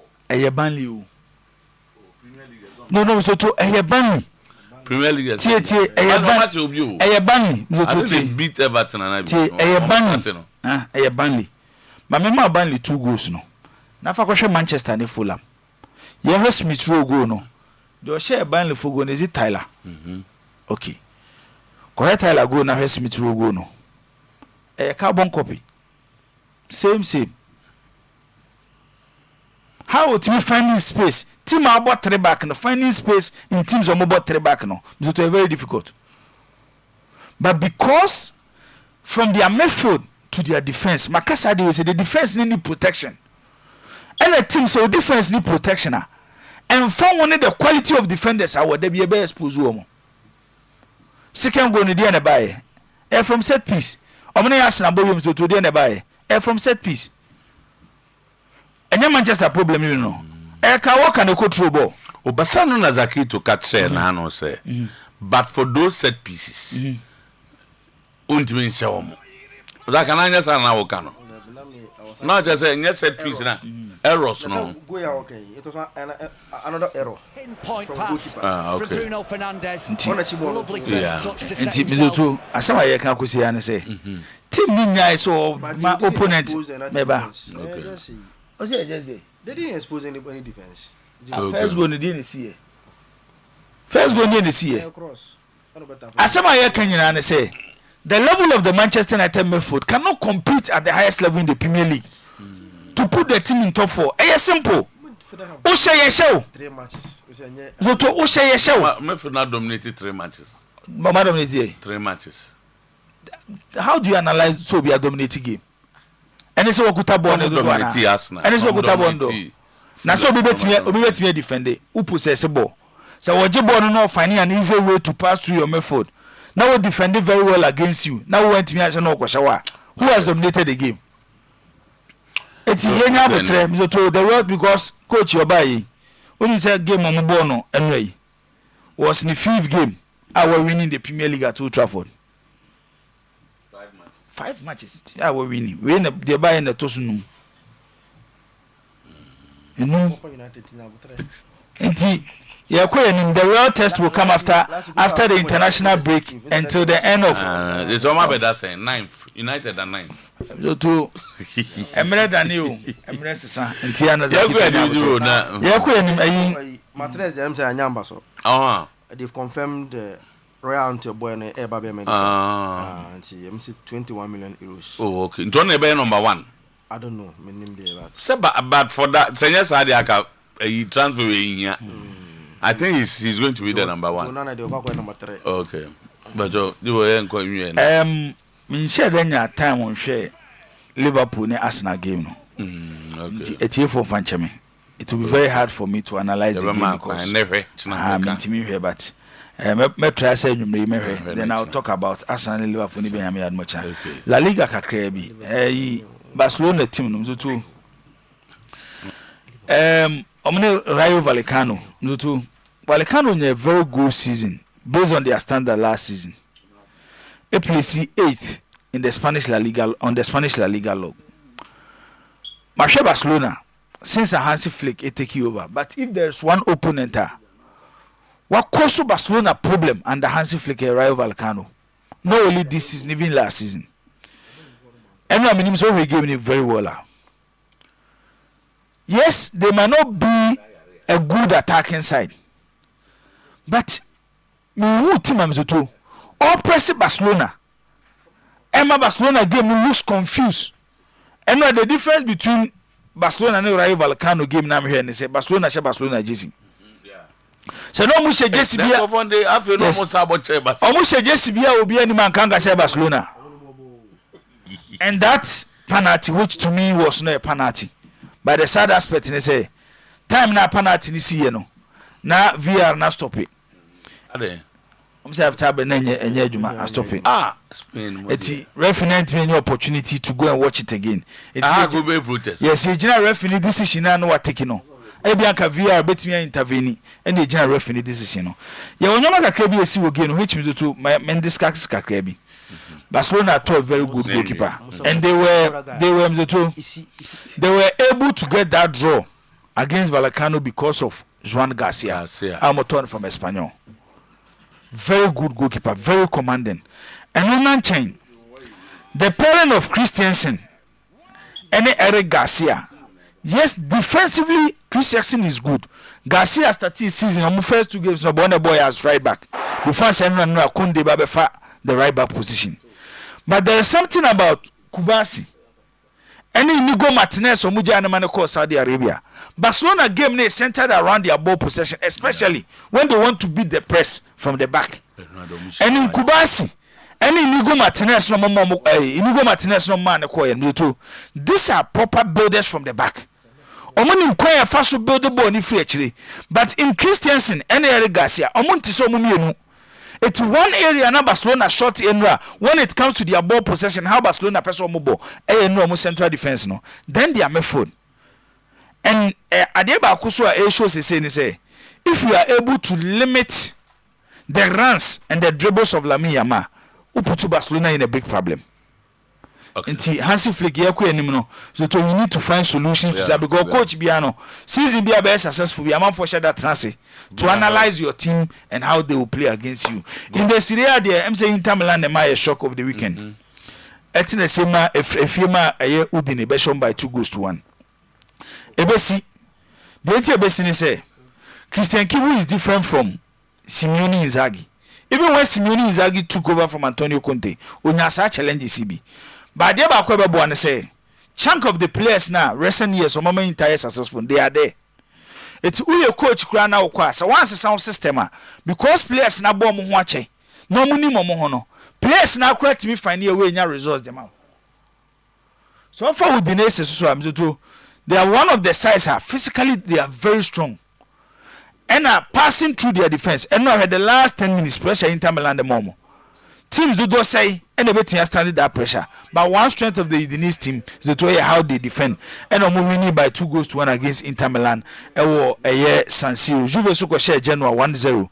Vlahovic and Ekoshe go no at the match Juventus. So Marco for Penda at the free Leipzig. Albeka Vlahovic, Jonathan Davis, and who anymore, which makes the Juventus attack quite frightening. Entering 2 matches on my bonus so far in the Italian Serie A. I think with this attack, on bet me a compete ye pam.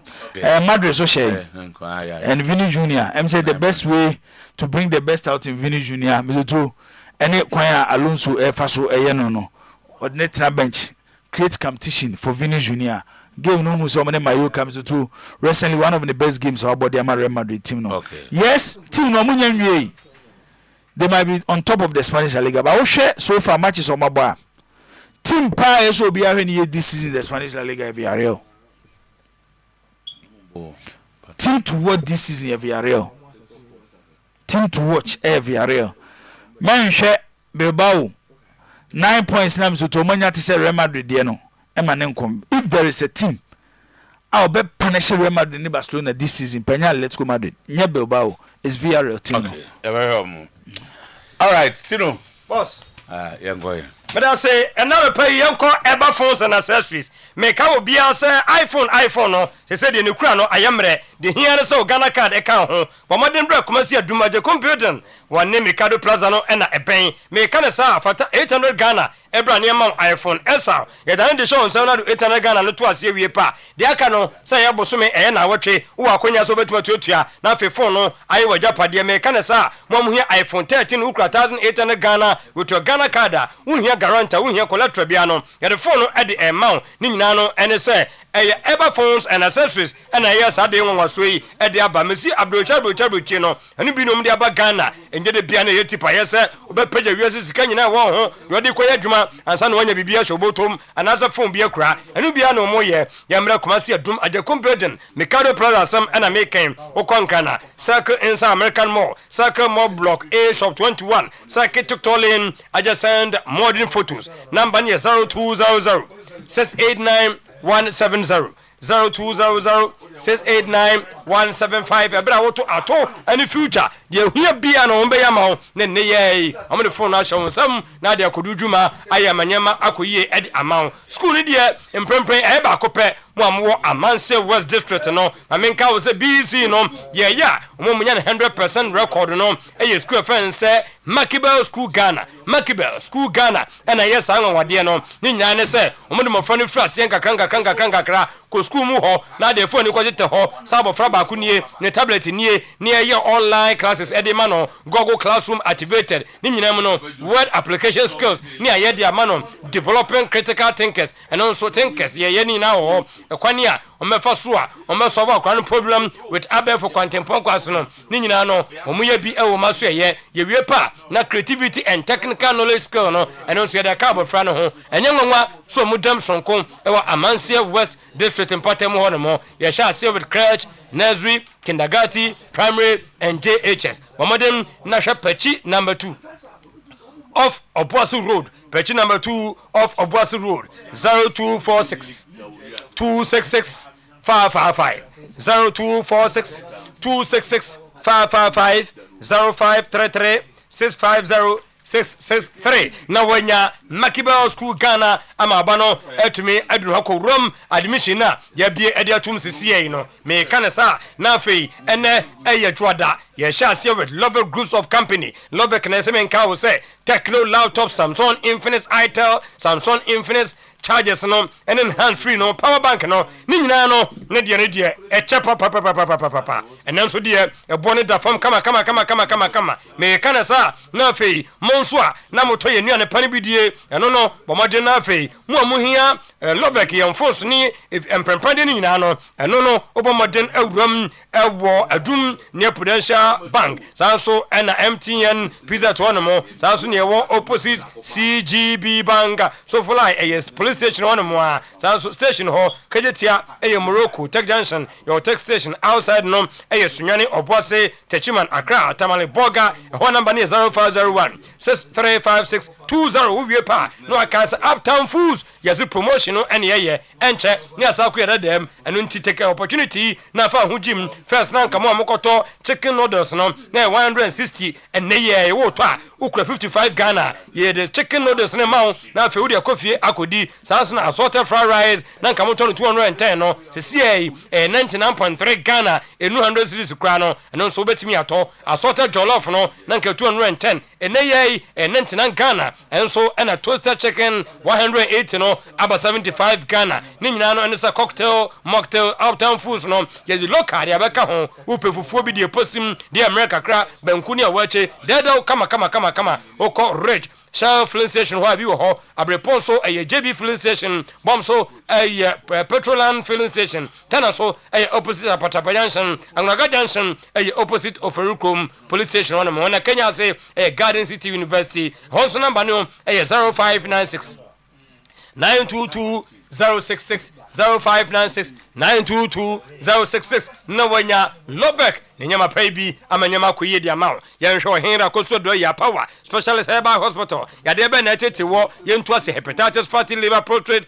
fibroid kidney stone medicine ya SK di aba liver care jirikajiri aba mesha and capsules ano de ya na mema nko aduro nti bomodin pabi ma okunu no mfanyina so nya adwuma numere na fe ahoto emre fi ono mo 0244 544 422 0200 3838 31 President Cavity Fighter 2 pace ni nyina no ene say die ye fadomu ku yadomu ni 25 years ni president atna so a Ghana Dental e de stamp na timi ye so sanso food and drugs board agi atum ye se no pani anumre twetwe wo se empa wo si fita ye wie pa enwura wo se nkonko ne nemu enyi no engu emprotect gam no say de be ye na kaka bia enkochew uhia 175 big family park ebi wo ho 120 Jakwa Park 65 12 sachet ni nyina no obetimi atobi Pepsodent every smile matters fosua fosua weekend nkofo de yom sisima maman ni nyina no se powder form no fosua de wuti fosua men powder mo bi mfanso bi medada me se powder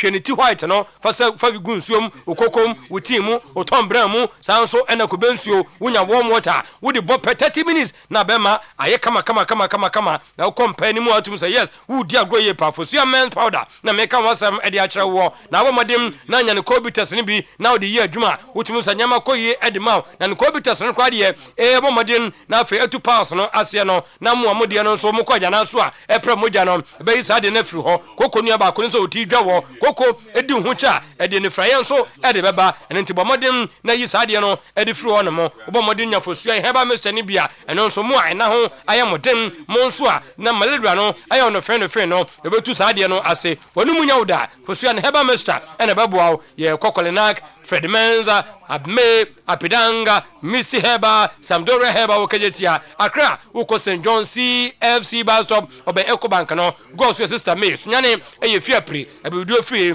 Techima Jamestown, Babiani, a Drum Heba, Chamber Drum Promise Heba, Ubena Fusia Man's Father, Fusia Cobites, Fusian Heba, Mr. 0244 017 097 0552 812-912 na nyama akoye Jacob Colombe Company Limited anopaye wosemenka asemde bi enwu asum ni nyina ne se ye light ne nko a se fie ho light beko enti ena onyanko tena fie ho a fe number ne se wudu krono mabo hia adonko ni best brain ho na be hu no wose wono beko wo site wono mo na okosusu fie no nka ne asem nyina no wo ka kire wi a tuomu kakra de aka no tuane kakra already no wo ye fie na oti ho na wo ye ne kakra na fe why enjoy light e wo fie ho house and home wiring PVC pipe fitting electrical for service CCTV installation say yam no di kofie ho dada ma service ma wa wo ye bi fire alarm system pole working gate automatic motor installation air conditioning installation ni nyina no wo ye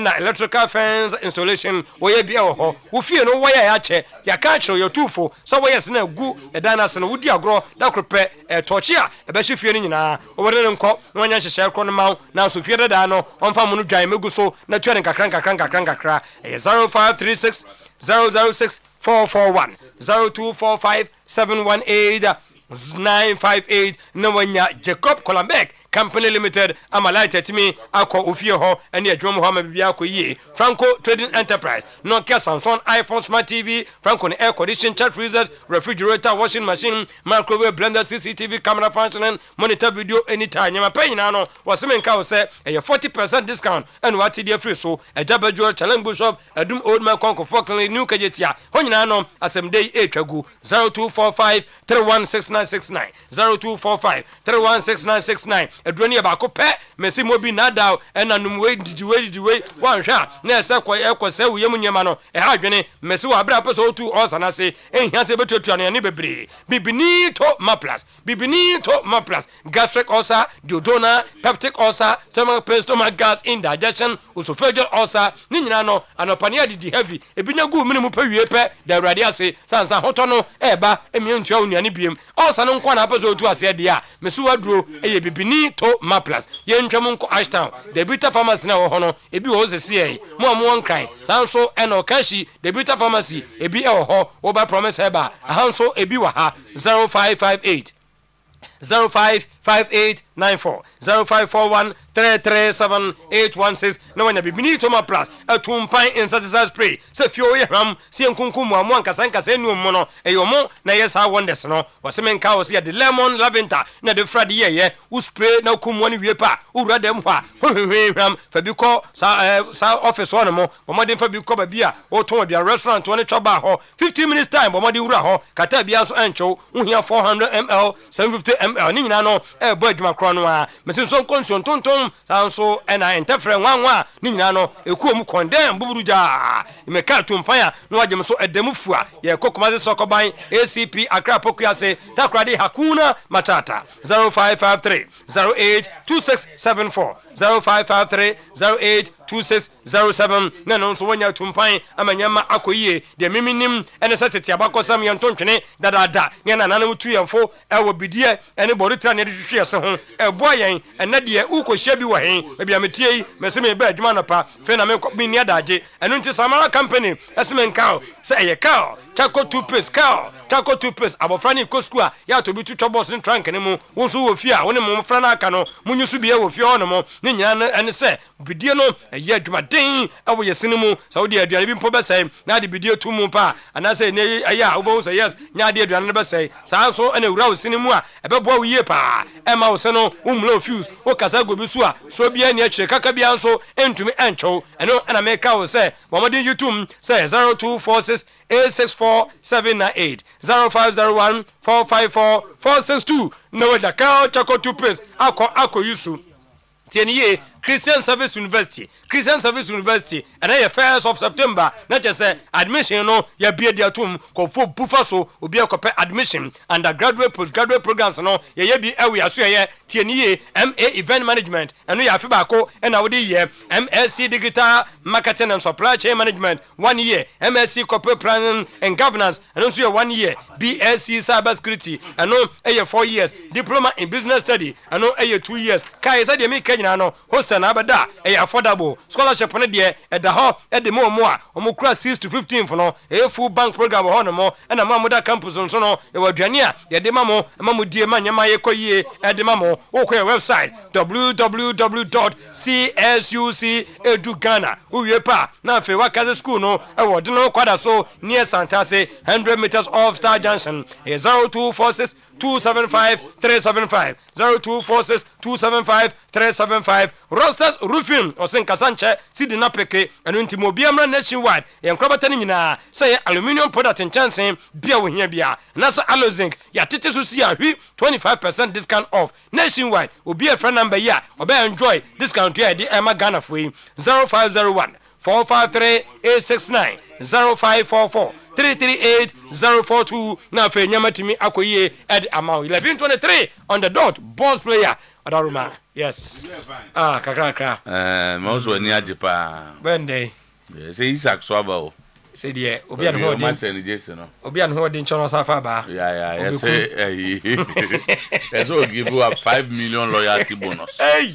say them say this is a league ni eja abo mamo oh there is some bola bobo na no nya bete na there Isaac Moza be kan we there eketike mboni na say there babo esa ko ji dem say ni try ni try o say abusuabu akoma ngofo bre o dem say crop ma bre ama no pa o sika guo crop a be pesa no spend this kind of ono so DJ ku obi anye no iwia obi auto anto ye be hwedi odi ye ti no hu to dey say among for to be afa obi atobi is obi anti complain ye be wi kra ya didi peso ye be wi kra ngofo gusu ya Manchester fi ewi goalkeeper bi dey be say you know I keep on 25 million Belgium do free Belgium Sakito see Onana a third choice to mon place on record.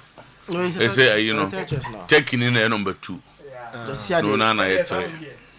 No, I'm being vague. Negasa Koko. I think they are on men on paper be man go. They're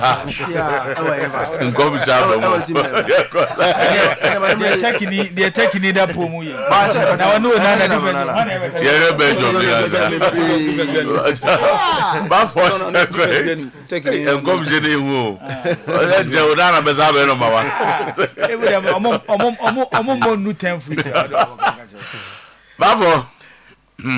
GPL transfer window closed yesterday.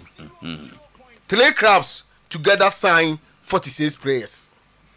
Kotoko 14, Eduana 17, House of Folk 15. Omiensa Kaboma 46 players. Oma say 46 ampa. 17 plus 15. I'm checking here. 32 plus 14. 46 players. I'm paying 2 dunam.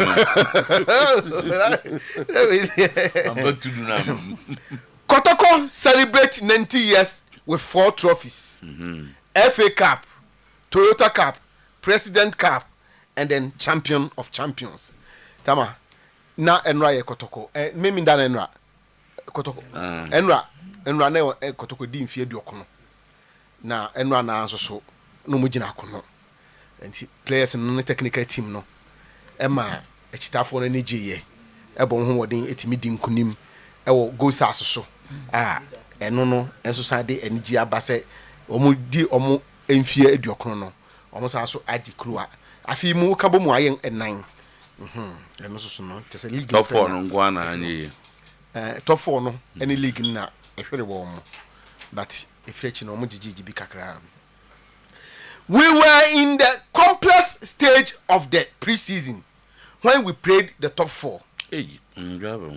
Whilst we were playing, House and the other teams were resting. Come on. But you can't beat Zito twice.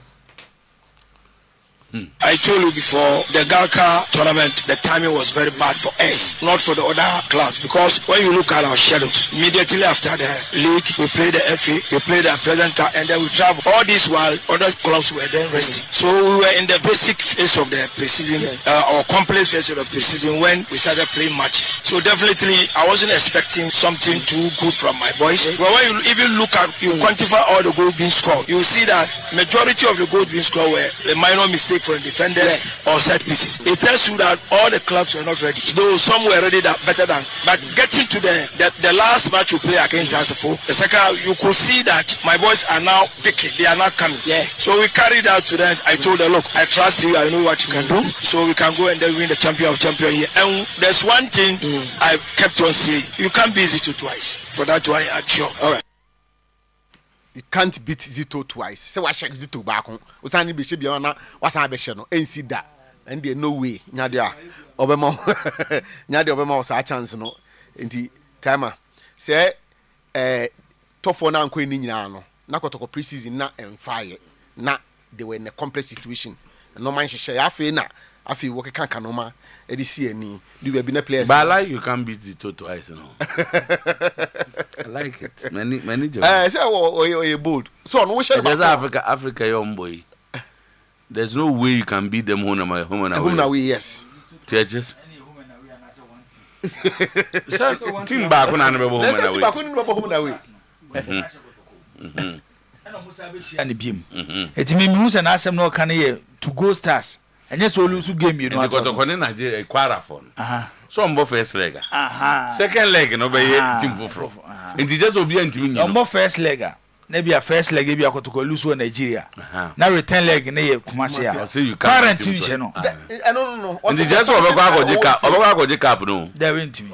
So you are not about twice. So only team you have about twice. And now 2 legs. But my channel is 2 of them. 2 legged. Very bad margin of score. Now say near Castle here. Now twice near you. Just a cab no be actually papa. I'm not for sure expect Zito doing you can't beat Zito twice. No, you can't beat Zito twice. As them only the deal. The next Kotoko has match be Ebiano. Zito be share. Now no President Kase did na boy. President Cup. Eno bebo we. Say President Cup no. Zito share. NSN no. Enti Zito omo. You can't beat him twice. Nya dia obema okwan ma wa timi aye nya dia de. You saw a high-spirited game. This tell you Ghana football is reviving and all must support to revive it. Kwesiedu, the Bieni Go Stars CEO urge everybody to come on board, help Ghana football to revive. We saw a high-spirited game and all the performance from both left and right were all splendid. We are saying that this should say that Ghana football is reviving and we all must support and get it revived. Tama, we the ohia obia centrofo obibia me momoboa na eno ball na omo be bi no e kire say football na yesi ewu no afide enyane enkwa bam kakrakra nti obia mesum na entimi sorry pacho wada roma media si na o de bi so na no anu we no anu oni comment bi ani bibia bi okay captain so you are not Zito mame manage why I've been supporting Jose Mourinho as a coach. Me, I like a coach. Obe express ne ho. Obe kan de no. Whatever happens, the work can work, and that is Kositu. Mr. Two. And they were silencing the critics. At least teams are about gold stars. I think barely 1 week in the boy. And about gold stars, now gold stars share. I think if there's one person who free say even gold stars win in the top 4, no, it wasn't a dominant performance from gold stars executive. Because I said so many times, so free say the gold stars did not create any chance, even though I think that aspect I was stressing on. No more on a Benfica boy, a honey, Nina. Oh, me say the Jose Mono that I know. Jose Mono. When I make us in the last outing, go in a dinner. So to Ubenya be a kind of working. No, I'm so when you be money in a ball. If you are say slot, then that's a slot in one Jose Mono. Titano. I'll give it to you. But who for slot no who are you? Mizoto, man, fast boys in the level. Oh, boys, of course. Okay. And you know, boys. Yes. So I'm telling you, I was and they, of all the work that he did. Now that he's done. Oba Asante Kotoko no. Mizoto, the top 4 no. Anka the different aspect of the supporters na Kotoko edimuno. It means that Asante Kotoko, when we are coaching Asante Kotoko, there's nothing like a friendly match. Game bia ubobia and say who approaching with all the seriousness that it deserves. So losing 3 games on the trot in the top 4, you know, will receive a lot of bashing. But I personally spoke to him. I said, I spoke to a technical person of Asante Kotoko. I don't want to mention his name, but in the interview, no, at the size of number out. Just say, the Kotoko in the top 4. They're not competing me and say we are not prepared to play in the top 4. No my boycott too. But they consider the competition. I don't feel okay. Top 4 is about all the clubs. Let's go in and play. And a team are free send or more preparation, you know, that level no more pen. So to or presenting or boy, you know, the results you. Then 1 week after that competition, you meet one of the teams that or say what. Now so to about for exercise you at the home venue. And then the trial grounds about top 4 at the home venue. And you know Dance Park, one of the events venues are team Babiani Gold Stars. So what come be a team record higher number of points in the league, all the team put together. Dance Park A1 because you play about 17 league matches. Very difficult to see them losing a 1. What about dry 1 or 2? They can no share. No, so I'm talking about how Dance Park, Babiani Gold Stars, Amana Fortress to teams are ever. Bakotoko went there and Zoto just after that top 4 no. In a champion of champions. Before the game, I spoke to Babiani Gold Stars officials. The one kind of said they want to one person added that trophy, you know, Tom trophies or magic. Now complete almost season, you know. Winning the league, winning the top 4, then the champion of champions, Ababekahon. And in most occasions, teams are a league, you know, champion of champions, no. So for Kotoko to have gone there and beat them, no, it's not a fluke. So he deserves a 7 coach to air cannon. And I have to commend him and his technical team, you know, for that. At least everyone a little bit of a peace of mind to go into the ladder competition. No? But hey, it doesn't end it. Okay. I think that he still needs to work and work hard. Looking at the game, I think the 2 teams now going to Africa now. And I think so. And a woman comes in to be a Kakrebia now, Ubia, be Kakra. May we from poor mounts or Kakra. I think so. We're tough on Pabs too. Game a Gold Stars ball, yeah. Now me a bit convinced you're opening house of football, you know. Yes, an open game, and at least so you could see them expressing themselves. But a Numpono, after leading 2-0, no, how they allow House of Folk to come back, you know. So my questions be brave. Eba said no. I think Gold Stars team going to Africa, and especially a pair against an Algerian club, JSK at this point in time, man. So if you want to do well in Africa, it's all prepared. And now, I overheard some of the commentators talking about the midfield of Gold Stars. How some working on the midfield. Okay. And making sure say Omutino be that compact. Omo call Africa num as a minus. So yeah, now no matter who say now mumpani for no be air can say if just for take for granted that they do so at their own peril. But I want to believe say omu team na kakra. But that's it. I think that Ghost Stars need to on my signings, but one area that another started McCarthy in the midfield. Then this boy so continue a defender. Then there was this watch. I'll get the midfield trainer boy. They were overrun. I've been concerned about Kotoko team, and how Zito will get the best out of these boys. The best thing is to play a midfield three, because send any team it here no. One moment for three. So now how many boy Kotoko? About Adabo and entry and set or say. Set Kojo. And I think that Kojo boy, Kojo had a very good game because of how initially he was struggling because not Obo in a double pivot or with only a double, and because Kojo doesn't have the strength to play in that area, not a struggle. But on that day, Oma Kojo ebo enim so it's a more of a double sitting, then set an entry in front of them. And Kojo had a good game yesterday. Entry have a very good game yesterday plus Adabo. And the midfield, they overran the Bibian Gosa midfield. They play very well until the only time goes as for mad action yes, Kotoko go no. And the normal thing, Oko dance back na Oko show they will give a reaction.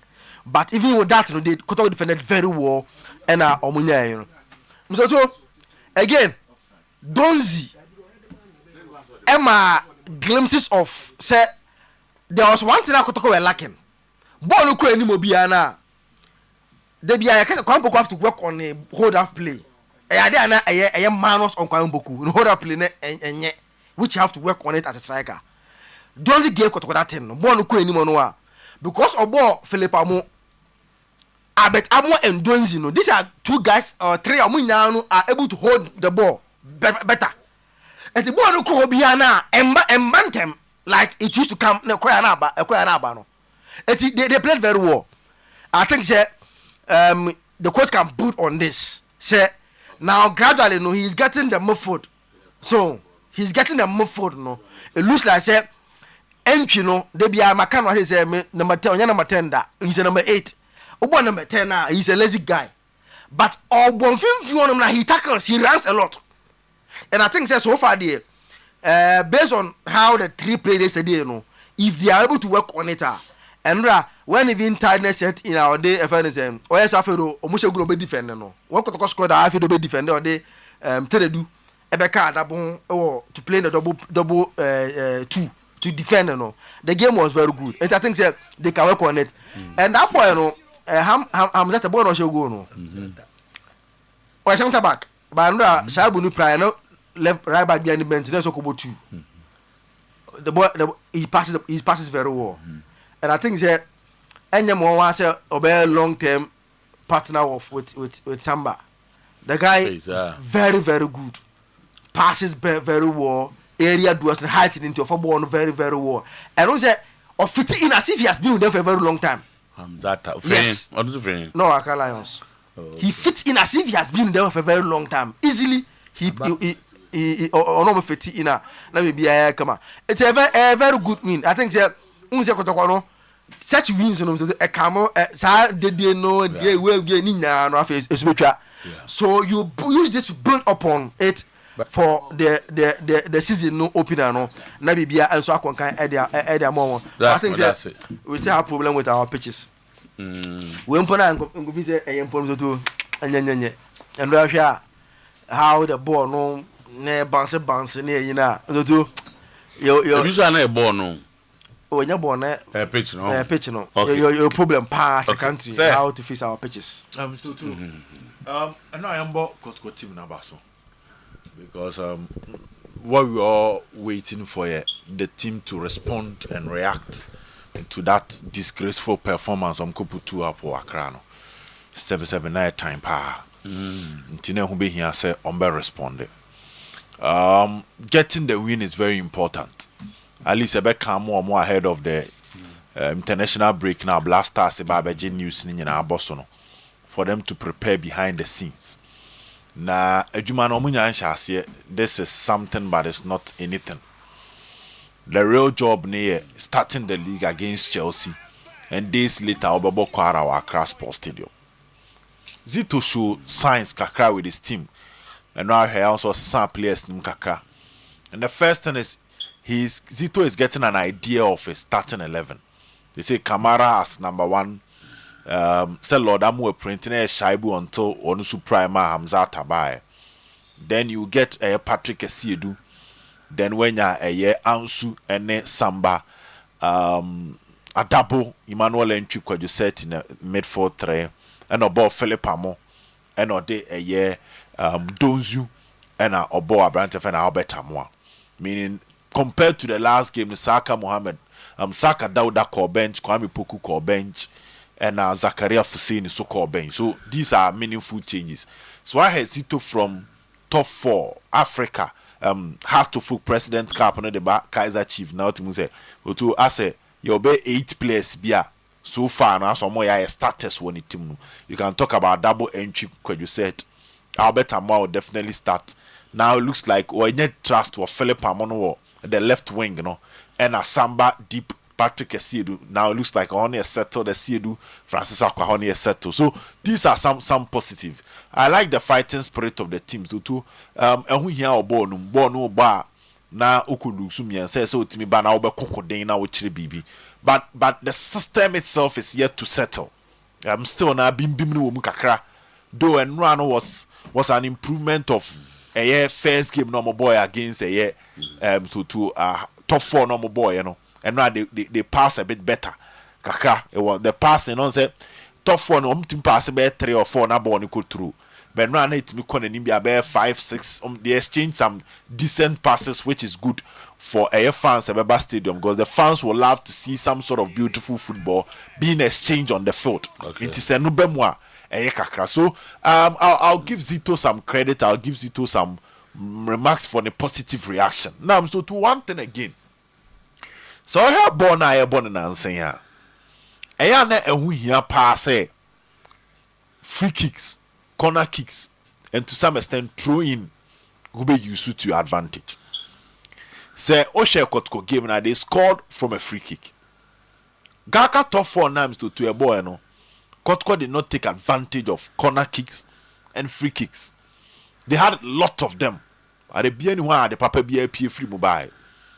On the other end, Team Seno Kotko boy and they were rather punishing Asante Kotoko from free kicks and corner kicks.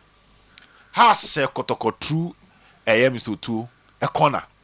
Heart of Lions Sir Kotoko through a corner. It's about 3 matches.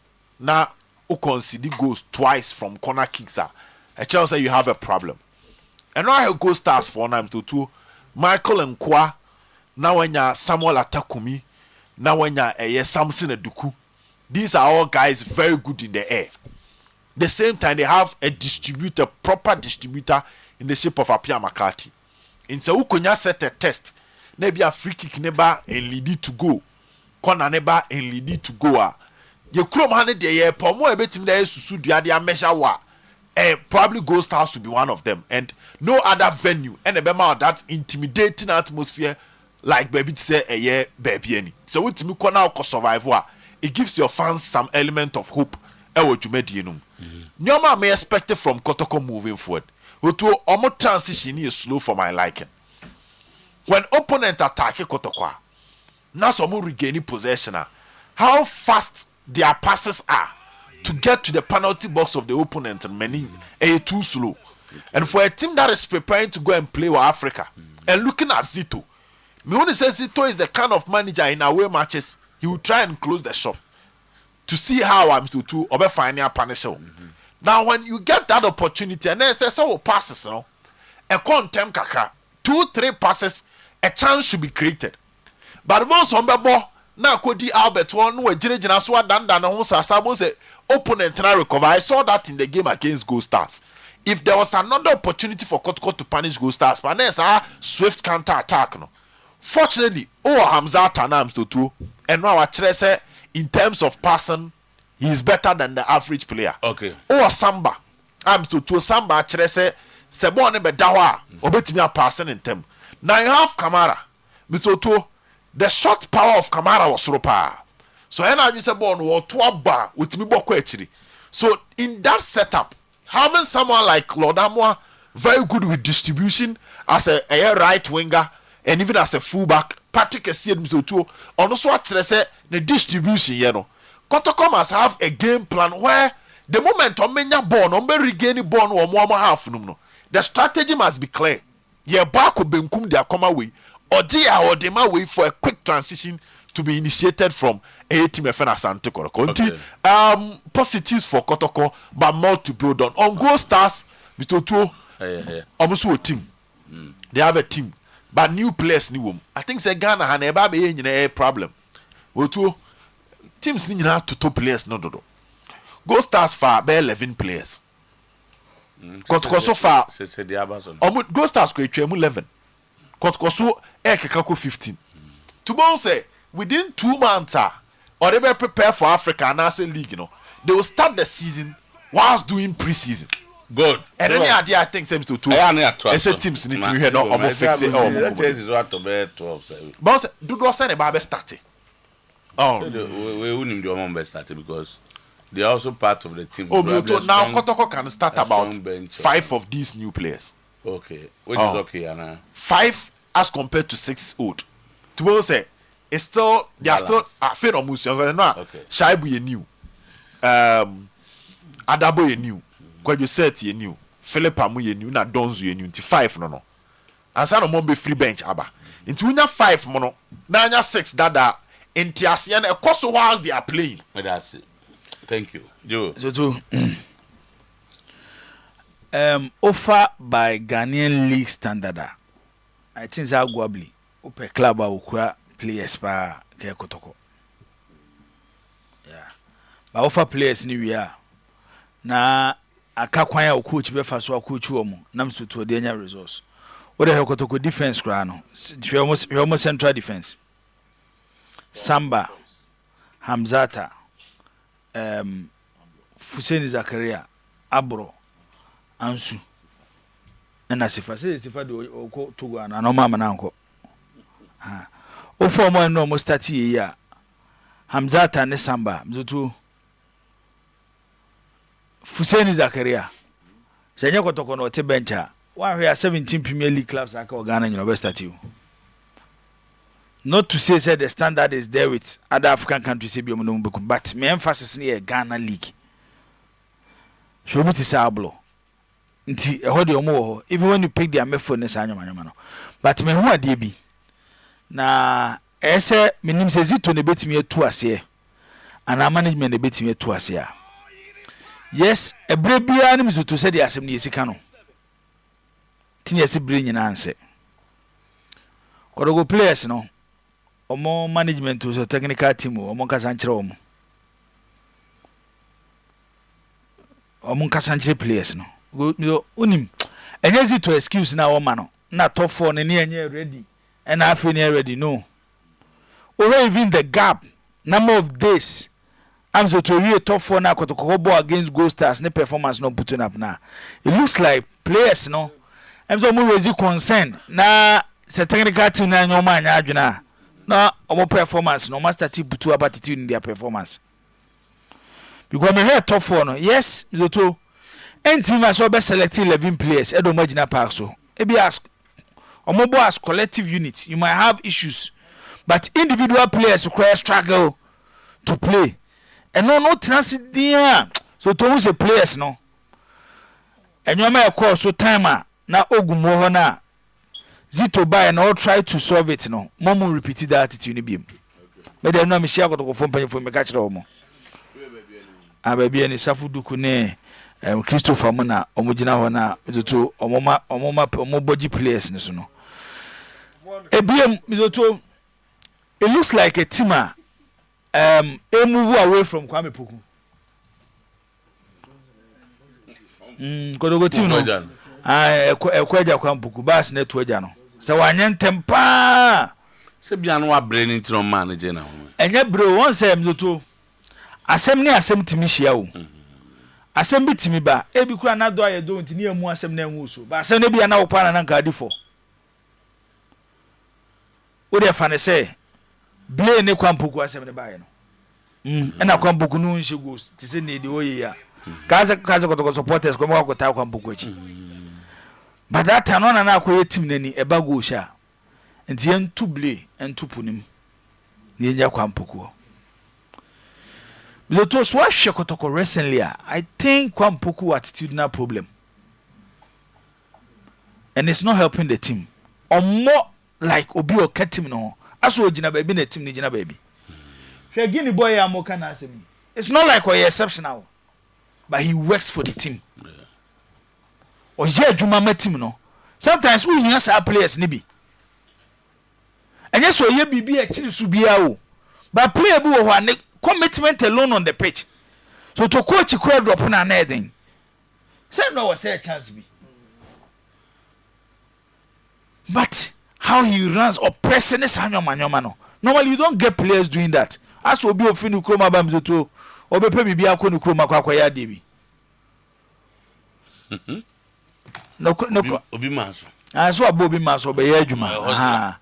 Na mo ka ayi Kotoko mefo na sem no. Na wo ka ayi Kojo set. On coach no dopo no da. But still there are issues so issues unim. Team no team as are setting up in a 4-3-3 system. Go team no. By 4-3-3 there be omobo minus one winger because omobo with two center forwards. There be a one operative winger. A free wings. Adia ba kwa zoto me nwanwa when even the transfer window ni close ya Kotoko anya a do point bi am fu se beba abedu amunya some quality of players bi no munya which me fu so bi ti say Saka amoton from Bofakwa me de time anom koton me Saka me hu ni position dawo so we number 7 so we number 10 so we number 11 to minim so we winger so we attacking me food so we do. I think Kotoko should have gone in for more wingers to expand play. And yet there be a more train say they will break the midfield line because sometimes the midfield ni betimi a choki. It was a game now. Say Pitami do akwa. Either say we nya ni day and I will ni game ni ma. Kotoko more wing play. And the ball no so esesa. Kanena na ese ball creativity akwaje fi number 10 o. We told by the creative force behind all top teams are wingers. The creative force behind all top teams are wingers. And now can we say transfer window a big opportunity the moment to get quality wingers because Africa is mobile especially the North Africans. So only runners you cannot play against them. Mayfield no mube bully. Omo no mo kwam fa to tom Mayfielders o. Eno kwam fa so form defenders. Especially North Africans no. Even defender tokura no. They first look at your height. If you defender bia no moto no. In midfield the same thing. E bia we exceptional qualities bia ye won wie nye. Na bia ye consider our height. Aya almost strikers. Otuado ni eto no. Eti when omobo no mzoto ono omuko those battles especially when fifi nse ono omo pre ewo akire ho using central player aya na wo bre. It's one area me hwe Kotoko team ne enra. Yes, they had a good game, but omo create chances from their wings ehu pa by team ba kwa enra me to na me hwe omo signings me simple say me nya adaje na me hwe omo first game because me hwe omo signings na ka paper so de si team pa obe challenge Kotoko ne has money go stars mo this season for the league title ke Karela one sign more sign players papa. Okay. But what we know what tonam na kaso de be yankwan and omo experience coach what wa dan for odo no professor no Nudin. Oh okay And obey. Oye league winner. Obey. With Samates. Sort of that. And as I say susu so once honorable susu. Say susu no. I say abaning the waswo nti one up kwado ye na ade dada. Oh, say that time. Once abaning ni so wi ya na onyunyu ga. Ade na ba zu atrema ye yina na. O say ka factors ni. E kan wo. At a point say we use ka na results ma. Na ba ho de unya sika we na yi. Eh, na kwa wa ba mu fo fa so nya sika de mzo. Abas. Afi ko to kwa de kapo. We ka ho fo. Afi we. League na bend no. Last year. Say starting for. Yes, starting for. To any last year league in the Moje. And the Aja be seen there. Be seen there. And they say starting champion of champions. Almost sergeant. They just say almost trophies in the house. Yeah, the mensa no aye mai. Mensa de. Google mensa no go din nkran ye mai. Yeah, the no aye mai. Omo de no gu akira ko se o ba bia ni o. Jodi na tum nam se no ye mai. Okay. What you say? Jonky bi na kwa die fonhia mu. No mo che dok. One event Jonky. Where am from there? Jonky mo ball drugs I'm from Jonky. Na woni pa na wa cheda. Na o ti Jonku do bi akwa ni dokoro ba kwa mu obi Jonku do bi akwa dokoro ba akwa na akwa no so chira obeba. Nti ka Jonku do no. Jonku do se. O mi ensaye. Obenya mienza. Yes, muzo onyo part of Azieni. Ya ko ye one ya mienza ye. Ensaye, tie de mienza no aye. Mienza no aye. Ezo me dan receive be PM ha. We PM na has so boyfriend match Accra. So eshet. No by Friday nya me dan. Ya me dan ye ni shi aye. Me dan no be. Me dan ye hu no. Me dan ye hu no. Enti se na solo so. Me de se ba bia you see pie na solo so. Ani solo. Me if ya da no. Solo no ba ho dia. Me te se na mo be se na sia so obi. First time no ba ho no. Obi na bo mama ni. Obi na bo first time mo ze about 10 sia na mo. Oh, am 10 we ho. Yeah, ma se. Obi anajo no. Oh, if you are around be 9:15. Na you see for na solo so. Na sia so. Na de manya so. Na sia so. Sia so obi. Ne ma se ho yanko yani. Na sia ho dia. Na sia ze no hunye. Da no hunye bi. Okay. O de one can at some. Eti Yakoba no to pie mu a. E ma ne ma timi go so kama ihia wase mo delegate ne brado obeka bia no. You see ba. See by.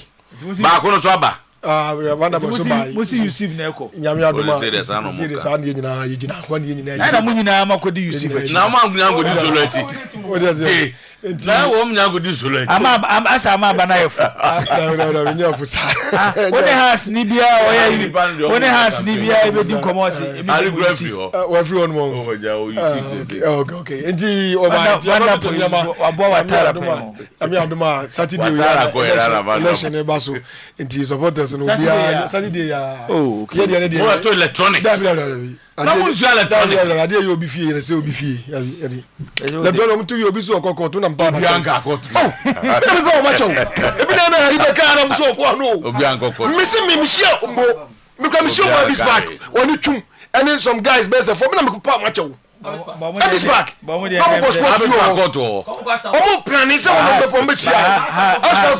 Ba omiano baba bontentem o. Na wo share has for tenor.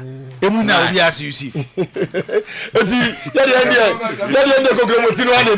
Kogomotino ade di kotim. Enti you see for the number 1. Ba what say going for mo yakotoko di nbi. Dabi enya no di. It's simple. Omo hajake ni ma but hajake but network ni nya dabi. Dabi ya mpe bi say case ni bi. Yengo team no win na wa win. O lose. When ka simple. Ba matric dabi. America president, America for ko mo nyi sa de ni ntumi yi. Emu say president ni wi am. I'm going to the bomb, some president no the real. Eti so me ti mi wie no kan say nyame adoma Saturday election no enti delegates no bia anya ready say nyame adoma delegate ni call for Yusuf your number first or the first bia wo Yusuf camp into bia hwe na nyame adoma Saturday no they say so wo de anu nya gina me de nya gina na kwa wa ma so de kwa na ko no post ozo ko so ba na aboka kakra is one for one radio no to me birthday quick one my birthday why Kwame Toronto Canada. Yeah, Toronto, Canada. Wonipa Oh, nipa say, you two can say nipa. Wo nipa pa. It's you. Happy birthday. The don't come for cheers back. Happy birthday. Enko Emma you junior Abrefi Mafu. Also First Valley School. Oh, yes. Near Road School. More fast no. Akoda keto 5 years. And do free no mame. Patricia Ajimai. Another Jotiwa. And I wish more fast any happy birthday. Virginia Abrefi Mafu. Birthday Pacho. Onyo dia no. Ano ka sa home feel. Ah. Okay. And the sino no. Me hu Asante Krobea Joy. So here. Only one ever. Piesie Lardi. Piesie London. De Kasebo Ebreye. Fabu, congrats for defeating Ghost Kofi Isaac. Boy Francis. O message ni me hu bi ntra. Obi akrofi.